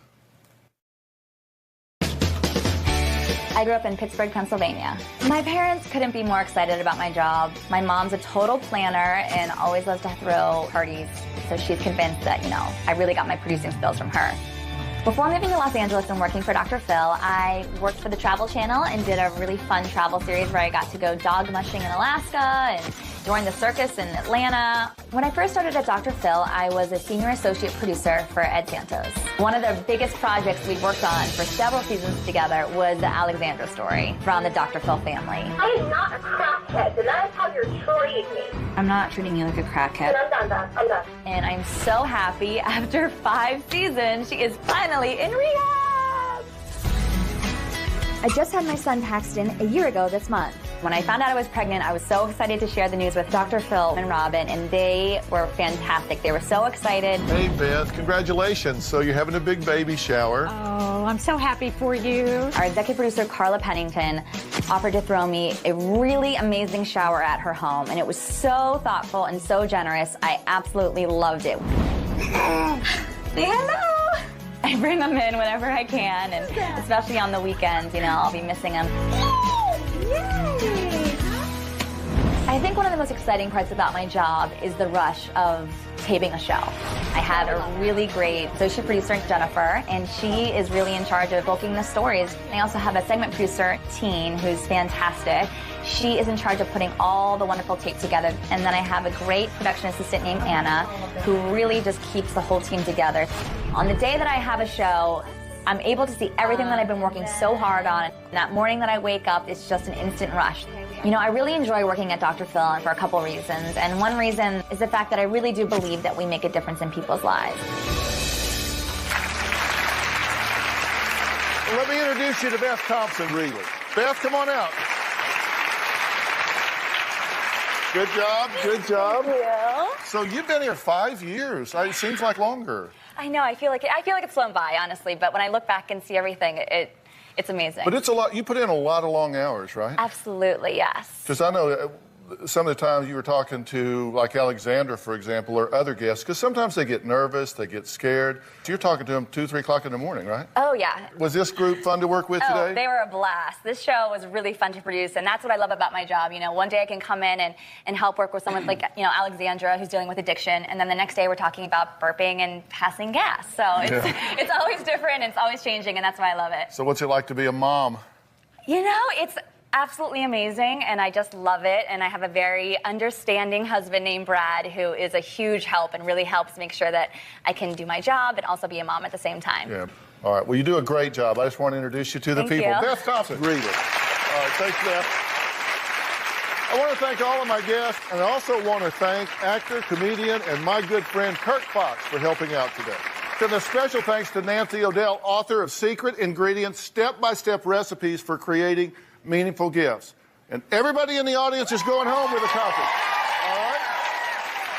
For those of you at home, you can go to drphil.com to win a copy of the book as well. And if you want to buy any of the products from Nancy's scrapbooking line, go to creativememories.com/Nancy. And I also want to thank Paget Gadget Communications for providing Paget Gadgets to our audience today. And thank you so much, Lisa Gachet, for all of your work. We're going to have a link up for you where people can find you on our website, because maybe they have a husband they want to turn in, right? Absolutely. All right, great. Thanks for being here. Thanks so much, everybody.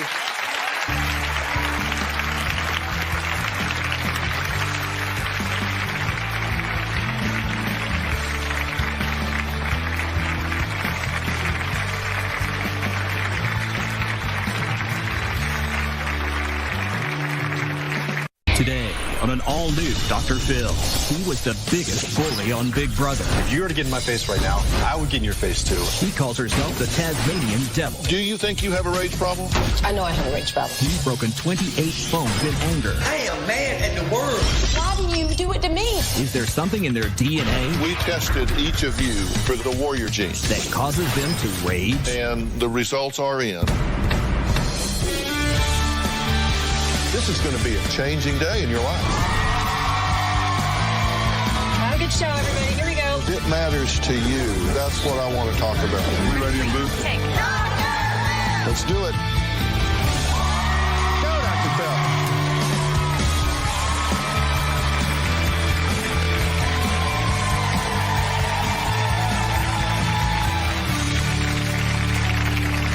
If you know anyone who gets so angry they lose control, you need to watch the show today. Maybe it's you.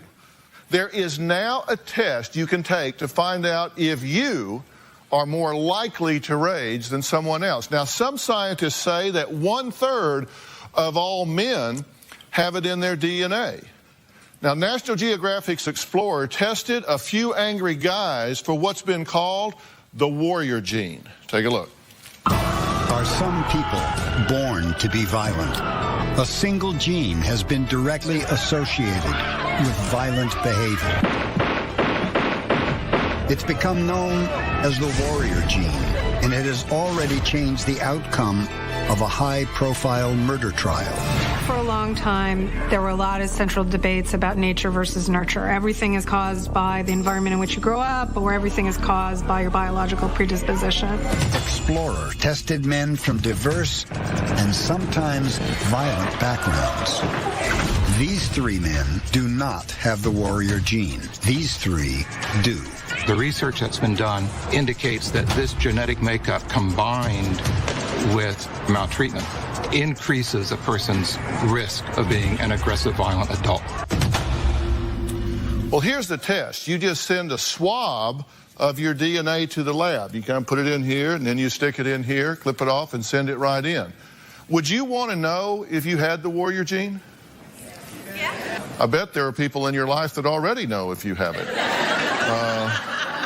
Now, Rhea says that her sister Lori has been a rageaholic ever since she can remember. Lori describes herself as a Tasmanian devil when she gets angry. They both want to know what's causing these outbursts. Take a look. I have no control over my anger. It's all about rage. When I get angry, I feel like I'm going to have a heart attack. I feel my palms getting sweaty, my chest heaves up and down, I see red. When Lori gets mad, it's like a tornado. She starts this twitching of the eyes, doing this, and you already know that that's when the explosion is coming. She goes ballistic. One time I was having a verbal argument, and it got so heated, I wanted to get physical. I am prone to throwing things. If I had the remote, I would throw it and it would break, scream really loud, or slam a door. We got food ordered for us, and it's not anything the way I said. When we're at a restaurant, it's going to be a storm. But I'm going to spend my money on a meal. I expect it to be prepared properly. Everything has to be perfect. There was supposed to be no salami. They have salami on here. This is sloppily made, so we're going to take this back. If you get in an argument with Lori, you can expect that she's going to go to the extreme. The average person cannot go toe-to-toe with me in an argument. I'm going to verbally abuse them to the fact where they're not going to want to retaliate. I can release so much through my anger. I can say what I want. I can do what I want. Doesn't matter how mean I am to somebody. It's not something that I can control any longer. I know that people walk on eggshells around me because they never want to be in the position where they're in that path. You can't make everybody do what you want them to do. You can't make everything perfect. Things go wrong. That's life. Okay. Do you think you have a rage problem? I know I have a rage problem. You do? I do. Why do you think you do this? I let the littlest things just ignite me. I mean, I think I fester a lot of anger, so by the time I'm upset, it's a rage, and by then, it's way out of control. Okay, you mean you let it build up, or you trigger as soon as you... Well, there's certain triggers that will do it. Like, what's a trigger for you? A trigger for me is road rage. I mean, drivers that just really don't know what they're doing, yet they're out on the road during rush hour. I mean, you give them the courtesy of merging into your lane. They don't wave. I mean, I'm ready to go ballistic. So they don't give you the wave? No, they don't give me the wave. I probably will drive up alongside of them, roll down my window, and start a verbal argument. What will you say? I would say, you know, what the hell are you doing? You don't know how to drive. You need to park it and get on the bus. You say that to people on the road? I say that to people. What do they say when you do that? Well, most of the time they're looking at me like I'm out of my mind. Yeah? I mean, sometimes it makes me so upset that, you know, my heart starts to flutter. I mean, there was an incident to where I actually felt like I was having a heart attack while driving and drove myself to the emergency room. You got so upset behind the wheel, you thought you had worked yourself into a heart attack. Yes, I start to breathe, heave. My eyes are fluttering. I feel as if I'm fainting. I roll down the windows. I was driving like really ridiculously to get there. As soon as I walked through the door, I'm like, I'm having a heart attack. Does she do this when she's with you? There was a time when we were in the car and she kind of grabbed the wheel. You need to turn, which is not, you know, a good thing at all. You get sideways with waiters and helpers that don't treat you the way you think they should. That does not provide excellent customer service. If that's the field and profession you're going to take on, do it and do it well. And so you tell them what you think? Yes, I would tell them. And I would go as far as getting their manager, whomever else involved, but the outcome is going to be where I'm satisfied. So what's this magic trick? Well, there was a time in my life to where my anger was really to where I wanted to be physical. I was involved in a relationship. We were really arguing, no physical contact, but I got to the point to where I felt the blood literally start boiling from my feet to the top of my head. I think sometimes it feels like steam's coming out of my head. To whereas there was something on a dresser. He had his television, VCR, cologne, everything. There's a runner that sits on top of that dresser. My magic trick was at that time to shake whatever's on that dresser off by whatever means is necessary. So I took the runner, I yanked it from up under everything flew in the air, and whatever didn't, I threw off myself. And you said, well, that's my magic trick. Yes, so I considered that the magic trick. Yeah. Have you ever run into anybody like you? I have run into someone like me, not as angry, but... How'd it go? Of course I'm going to win. It went to my satisfaction. You can start, but I'm definitely going to finish. Really? Yeah, it's never going to end. Once she starts, until she gets her point across, she's going to keep going until she's ready to say, okay, now I'm done. You told me there were 3 girls picking on you when you were younger and you were with your mother? And yes. There was like a real big girl and then 2 other girls? Yes. Now, as I understand this, you had her down on the ground, beating her head into the pavement, and stopped in the middle of it and looked to the other two and said, when I'm through whooping her ass, you two are next? Yes. Okay.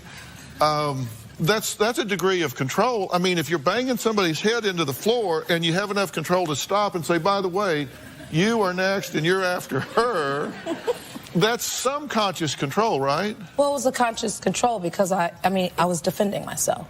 So I do it by whatever means is necessary.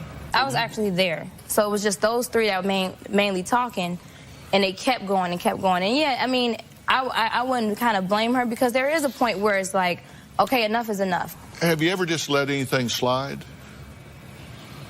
Just said, you know what? Usually when I'm with my kids, I'll kind of let a lot slide because I don't want them to take on the anger or the scenarios that I'm able to produce. Do you have a question for me? Yes, I want you to help me to be able to control this anger to where I can live a healthier life and my family and friends are not acting as if they're walking on eggshells around me. So you do want it to calm. You want to calm yourself. I want to calm it down all the way. All right, and I'm gonna help you do that because there's a few things you can understand that you can use as tools. Now, Lori was tested for the so-called warrior gene, and that's a controversial term for this gene, but it's because there's been research that says it's associated with conduct disorders and aggression. And we're going to reveal her results a little later in the show. Now, next, I'm going to add an angry guy to all of this. We'll talk to him when we come back.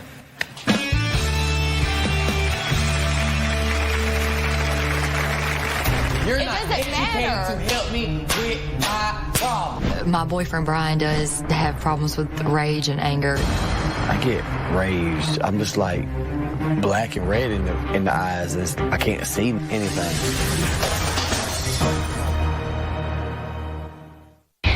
Tomorrow on an all-new Dr. Phil. Two sisters My sister hates my fiance. I don't trust Nick. ready to break apart. Do you expect to have the right to veto her choices for most? And two sisters She had an affair with my fiance. I was going to bed, and he came into my room. trying to reconcile. I'm the one that has to deal with that hurt. You want her to forgive you? Yes. Then ask for it. That's tomorrow.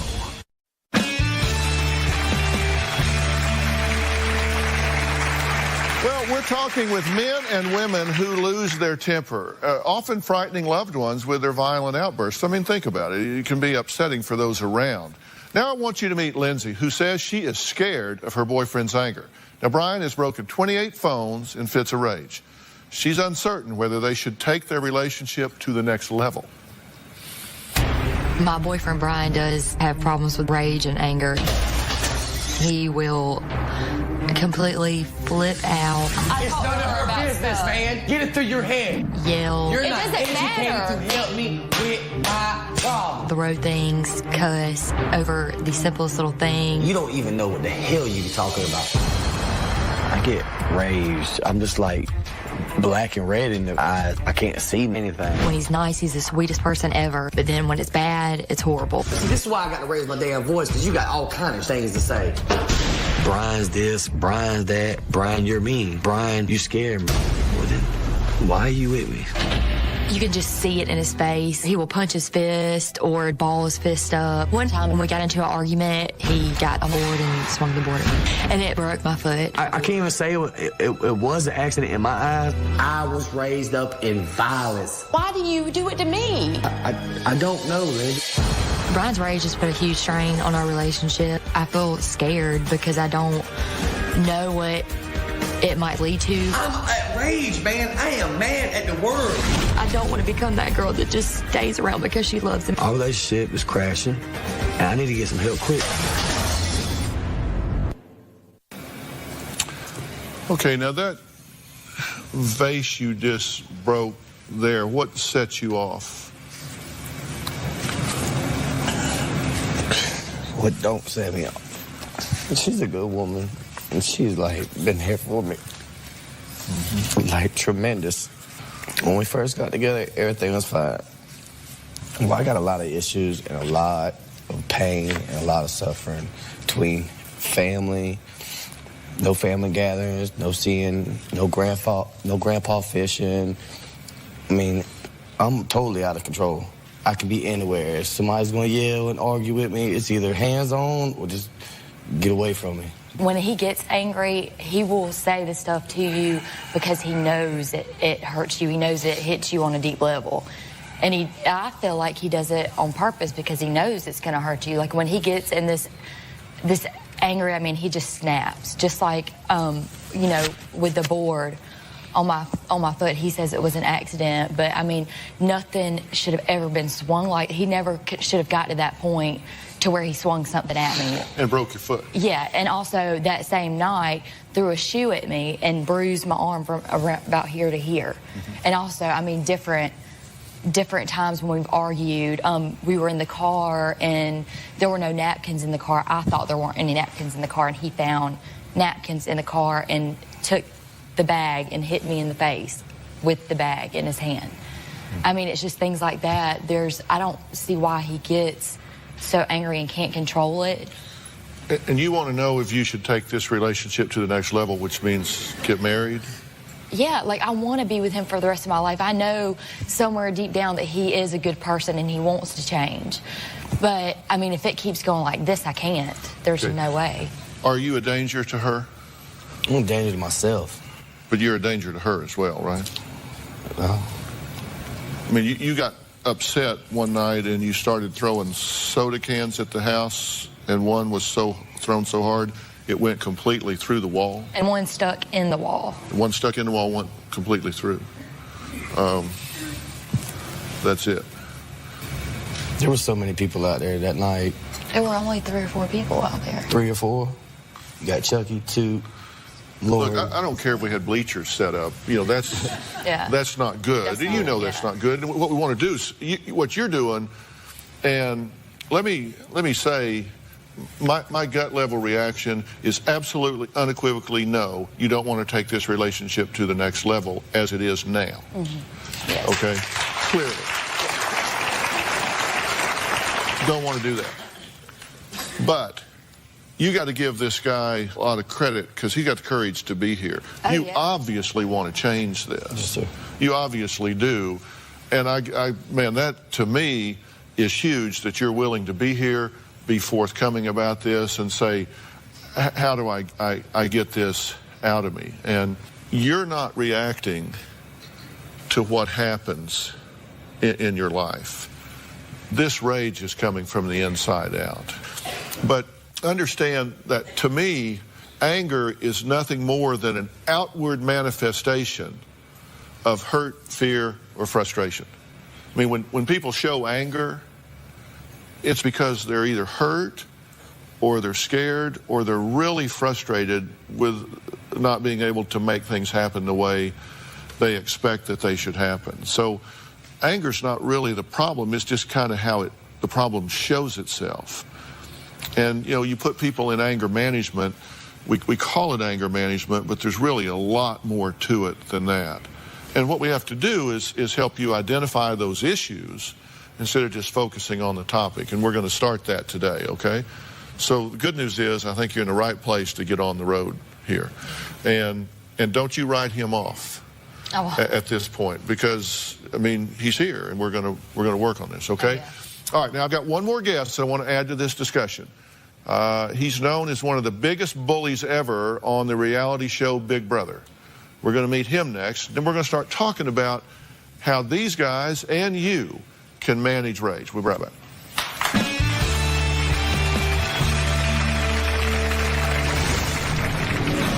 One time the city bus cut me off in Hollywood, and I basically pulled in front of the bus, got out of the car, and I actually sucker punched the window. When somebody, crosses the line with me, I'll make you fear me and your feelings will be very hurt.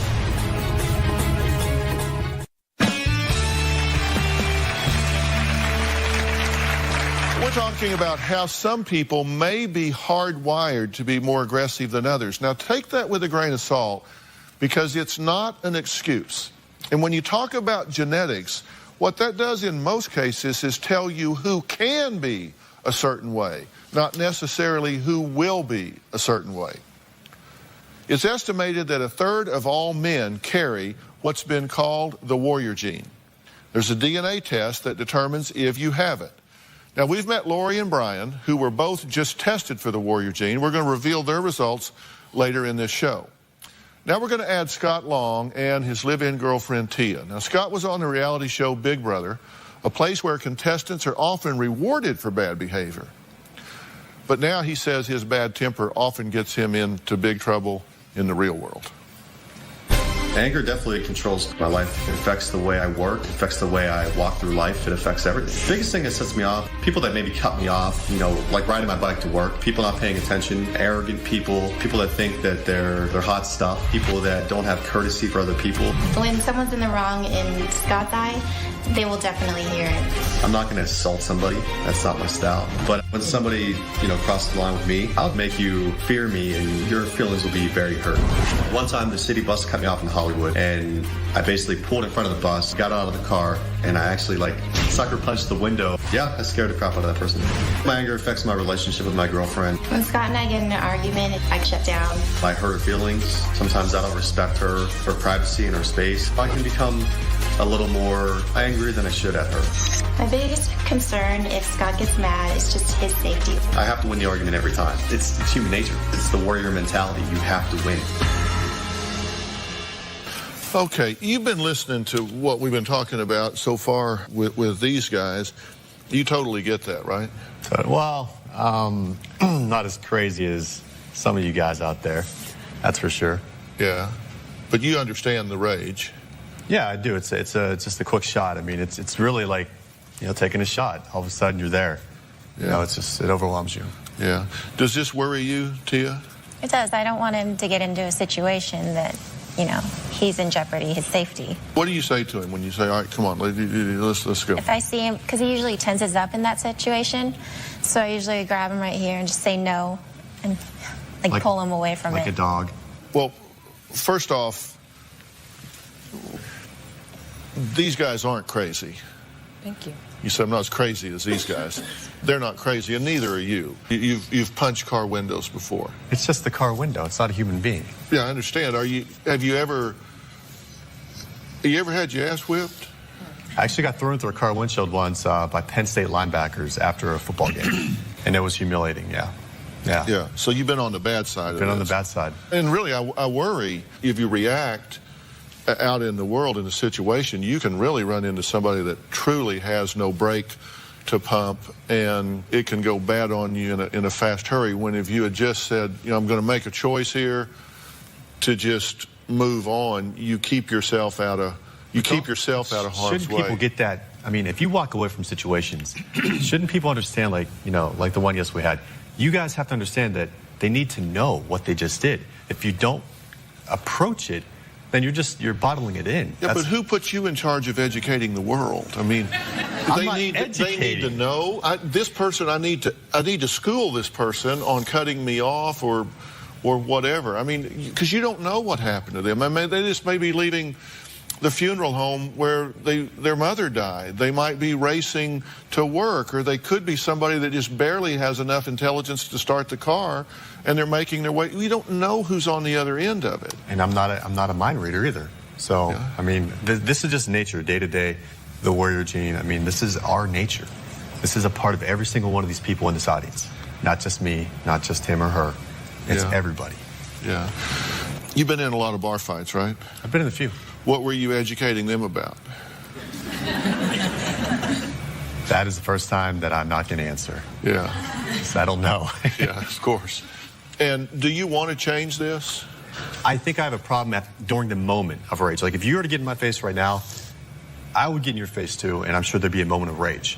I want to know how to basically step back and portray it differently. What do I do? There's a difference between assertiveness and aggressiveness.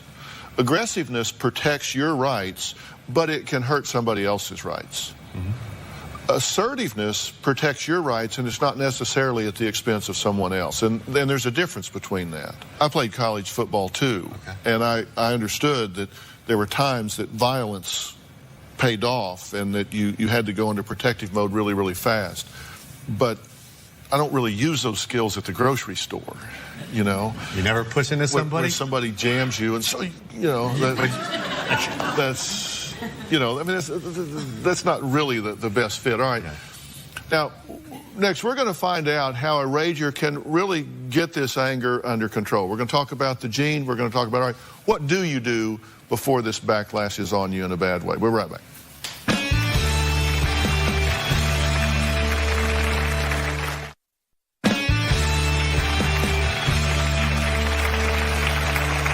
Well, the man who's broken 28 telephones, the guy named the biggest bully from Big Brother, and a woman who describes herself as the Tasmanian devil are all here, and we're talking about rage. And guys, let me say a couple things that I want you to think about. And everybody's different. You each have a different set of circumstances and a different level of rage. Brian, you in fact say you actually black out some. I don't even know what I'd be doing. It can happen, and you don't even remember what took place, and that's a, you know, that's a whole level of anger that you two don't experience. You know what you're doing when you're doing it at the time. But one thing that I think is a common denominator for all people that, you know, whether it's road rage or whatever, is what upsets you is your expectations are violated. Okay, you think about that. You have an expectation of how the world is supposed to work. And when that's violated, then you have a reaction to it, right? I mean, you get on the road and you say, these people, they're idiotic. They're supposed to, it's rush hour, come on. We should all be 6 inches apart, flowing 55 miles an hour. We should move like caterpillars, like they do on those commercials on TV. And if that doesn't happen, then you get upset, right? But it's more so when they don't give the common courtesy. It's not like I have a strict way of with how they should drive. But you have an expectation that people should show common courtesy. Yes. But they may not have even seen you. They may, I mean, you have no idea. They could be blind in their left eye. You don't know. Then they shouldn't be driving, honestly. Well, no, that's not up to you to decide. You're right. That's not up to you to decide. The state decides that. Okay. You know, highway engineers decide that. People decide that. They don't say, you know, these are Lori's rules. You just pull over. So, all right, I'm taking your license. Here, give it up. Give me your license. Right. You're walking. You're right. Okay? But then if they walked in front of your car, I mean, so because you have this expectation, and it usually comes with a degree of arrogance. Because it's like, I'm driving here, people. The road should part like the Red Sea. I'm here. Out of the way. Do you people not know that I am an astronaut and we're launching in 6 minutes? I've got to get there. And so we have that expectation. Now, I want to introduce Shannon Mumford. He is a court-approved anger management counselor who works with rageaholics. Shannon, talk about this a little bit. What's going on with these guys in your view? And I know they're each different, but I'm talking about rageaholics in general. Well, you know, one of the things you said that bears repeating is that assertiveness is different than being aggressive. There's nothing wrong with being assertive, but with Lori, for instance, the tone is outrageous. The tone is condescending. There is a bit of arrogance in it. I would love to teach Lori how to get her needs met without pushing people away. You know, if she has a warrior gene, she is a warrior, but there's a lot of ways you can be a warrior, and I'm not sure why you may have an issue with the sandwich maker. Why do you have to be a warrior with him? Mm-hmm. Do you want me to answer that? Sure, yes, sure. It's because if someone gives you instructions on how to fix something, fix it. Right. If he didn't fix it, I'm going to bring it to him because he was the sandwich maker. Would you like to understand how to let this individual know how to fix it without putting maybe yourself at risk of being spit on your food or maybe somebody else at your table at risk? Because there is a way to be assertive without hurting people's feelings, without pushing people away. Yes, I would. Good. Hey, let me ask you something. Have you ever done anything really stupid? I'm sure, Have you ever run a red light? Have you ever cut somebody off? Have you ever done anything like really stupid? Yes, I have. How about you? Never. Yeah. Never. You know you have. I have. I know you're kidding. I hope. The whole idea is a matter of empathy. If you're a real insecure person and you go through the grocery line and the clerk is really rude, they're really slamming your stuff around and they're not taking care of you. If you're real insecure, you're going to personalize that. You're going to feel the need to choose that battle and make a fight right here, right now. By God, you cannot treat me that way, because if you do, it makes me believe what I secretly believe anyway, which is that I don't count. If, on the other hand, very safe and secure with who you are, and somebody does that, you're much more likely to say, wow, you know, they must be having a really bad day. They must be really in a lot of pain. You know, they're not going to be employee of the month today, but I mean, I wonder what's gotten them to the point that they're behaving in this way. And that's a whole different. Have you ever taken that approach to somebody? I have. I've asked them. I said, you know, are you okay? Are you having a bad day? And how do they respond? Instantly, they change. Yeah. I mean, if you engage them, it's the principle of reciprocity, Shan. You do get what you give, true? Definitely. When you talk to people in a way that's respectful, their ears open up. So they're hearing what you have to say to them, and you're being genuine about your true emotions. Anger is a secondary emotion. There's frustration, there's pain, there's hurt. When you show aggression and anger, you're not being genuine yourself. When people hear how you really feel, their guard drops down, and they're ready to give you whatever you want. And I'm appealing to your greed here. You will get more cooperation and what you want if you plug into them at an empathetic level. But you got to change your expectations. You got to understand that anger is just an outward manifestation. And you got to engage people with empathy. And if you do, they'll help you. You never, I guarantee you, there's never been anybody that's gone back behind the wall in a restaurant and say, you know, I really want to help that jerk over there in the corner. He is so unpleasant. I just want to spend more time over there with him. That's just not how it works. But if, on the other hand, they're back there and they say, oh, that lady over there is the sweetest little gal you've ever met in your life. That guy over there is so nice. He really helped me when I dropped some stuff. You know, I mean, you just make it hard on yourself when you make it hard on others. Okay, we got to take a break. Next, the genetic test results for the warrior gene. Talk about that when we come back.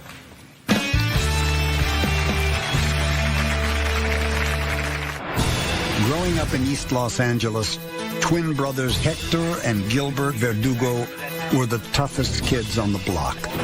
Foot soldiers in one of the most violent street gangs in the city. The Verdugo twins meet with genetic counselor Stephen Kiles. We have the results. Both the results are the same, and you both carry the warrior gene. I know. Well, we've given our guests the DNA test to determine if they have a gene that scientists say can lead to aggressive behavior. Now, Scott, Brian, and Lori are here because they do want to control their temper, their rage, their frustration levels. Now, all three are about to find out if they have what's been called the warrior gene. Now, Dr. Rose McDermott is a political scientist at Brown University and co-author of the research study into the so-called warrior gene. So, Dr. McDermott, thanks for being here. This, tell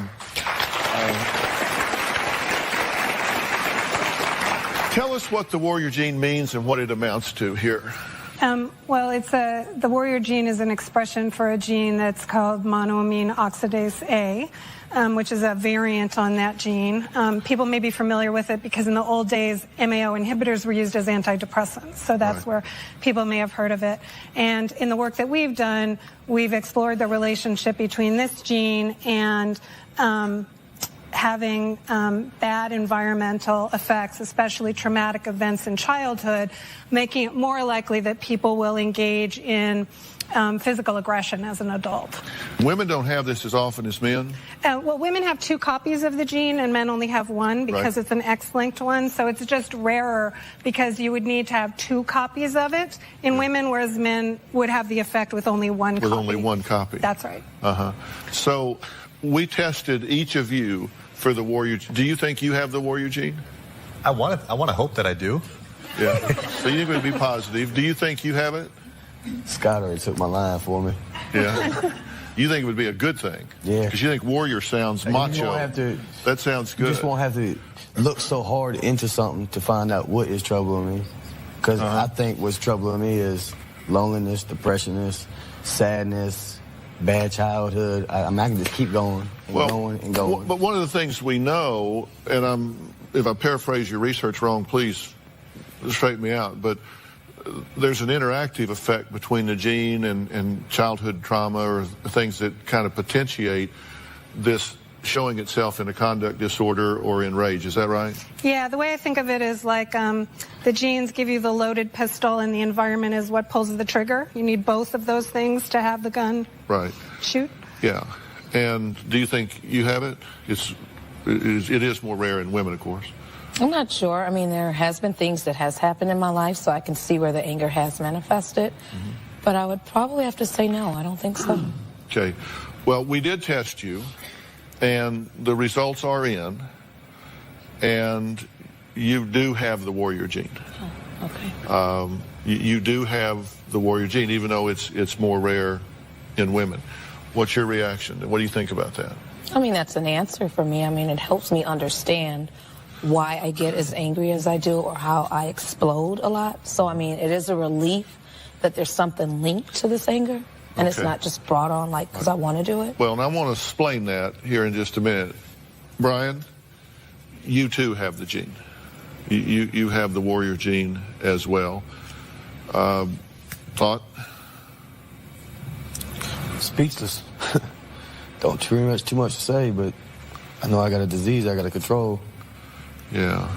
Well, I'm going to explain that in a minute, too. You have it as well. Yes. It explains everything. Yeah. Okay, I wish it did explain everything. And I know you're being sarcastic about it, but I want all three of you to know, and Dr. McDermott can add to this as well. When you have a gene and you have the trigger from the environment, that means that you're more likely, perhaps more susceptible to having that kind of expression in your life. It doesn't mean that you have to. It doesn't mean that you can't control it.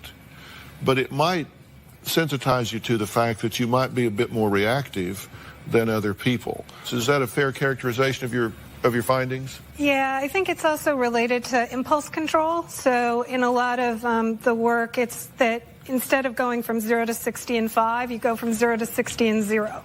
You know, that you have the reaction before you really have the time to think about it, that other people might be able to, you know, take a time out, take a deep breath, count till 10, and there's less of that margin there. So, you know, when you touch a hot stove and your hand comes back before you even have the thought, it's sort of like that. You're punching someone before you have the thought that you're angry. Okay. But you agree that you can stretch that time out. You can learn impulse control. You can learn to do this. Because I don't want to suggest to anybody here or there that having this gene is an excuse to run wild in your life. It just means that you're on maybe a slipperier slope than somebody else. Coming up, we're going to tell you how to get the warrior gene DNA test for yourself, and later a quiz you can take right now to see if you're prone to rage. We'll be right back.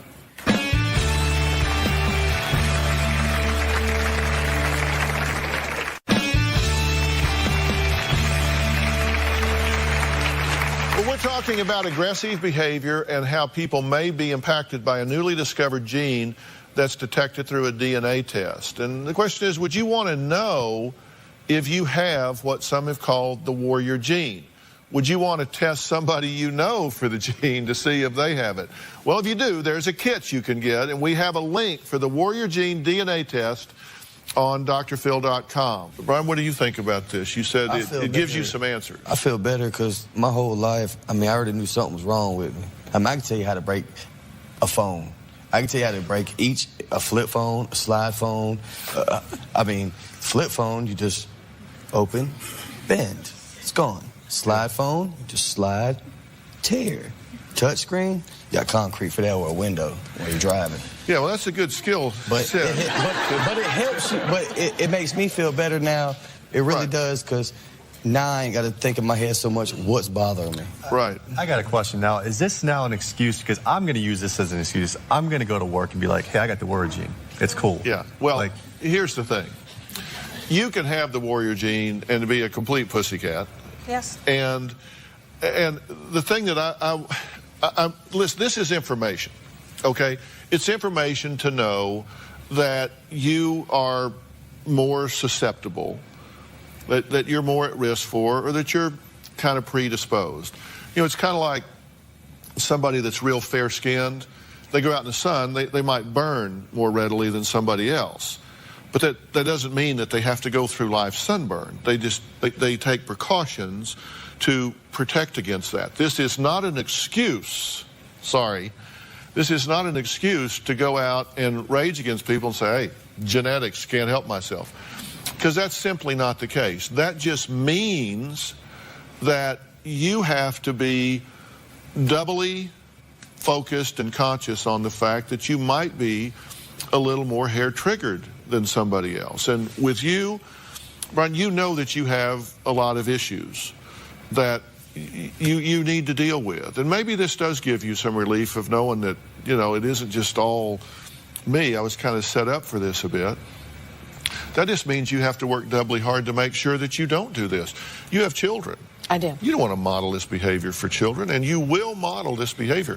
Children sometimes don't listen, but they always watch. Exactly. They watch what you do. They watch how you behave and said, Mama does it, I'll do it. So you got to really be careful about that. And trust me, this young lady, Lindsay, will leave you before she lets you put her at risk and put her in danger, accidentally or otherwise. So you've got to really try to find some peace and some relief from these issues.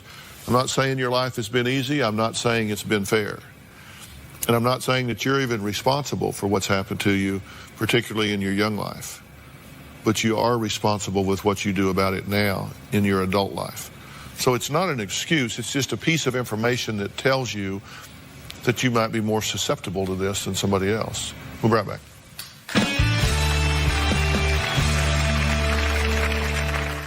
Well, I want to thank all of our guests today, especially Dr. Rose McDermott and anger management counselor Shannon Munford. And I want to thank Family Tree DNA, the testing company that helped us with all of our DNA tests today. And Dr. McDermott and I were just talking about how important it is that all of y'all not think about this as an excuse. This is not an excuse to behave a certain way. It's just a piece of information that tells you that maybe you've got a little steeper hill to climb in controlling yourself than other people, or that you're a little bit more at risk. And Shannon, thank you so much for your input on this. I think we've made some important points for people today. Go to drphil.com. You can find a link to order your own Warrior Gene DNA. We'll also have a link on drphil.com for a National Geographic Channel's quiz to see if you are prone to rage. You can watch the show Explorer on National Geographic Channel. Thanks for being here. So long. Ben, thanks so much. I really appreciate it, man. Thanks, John.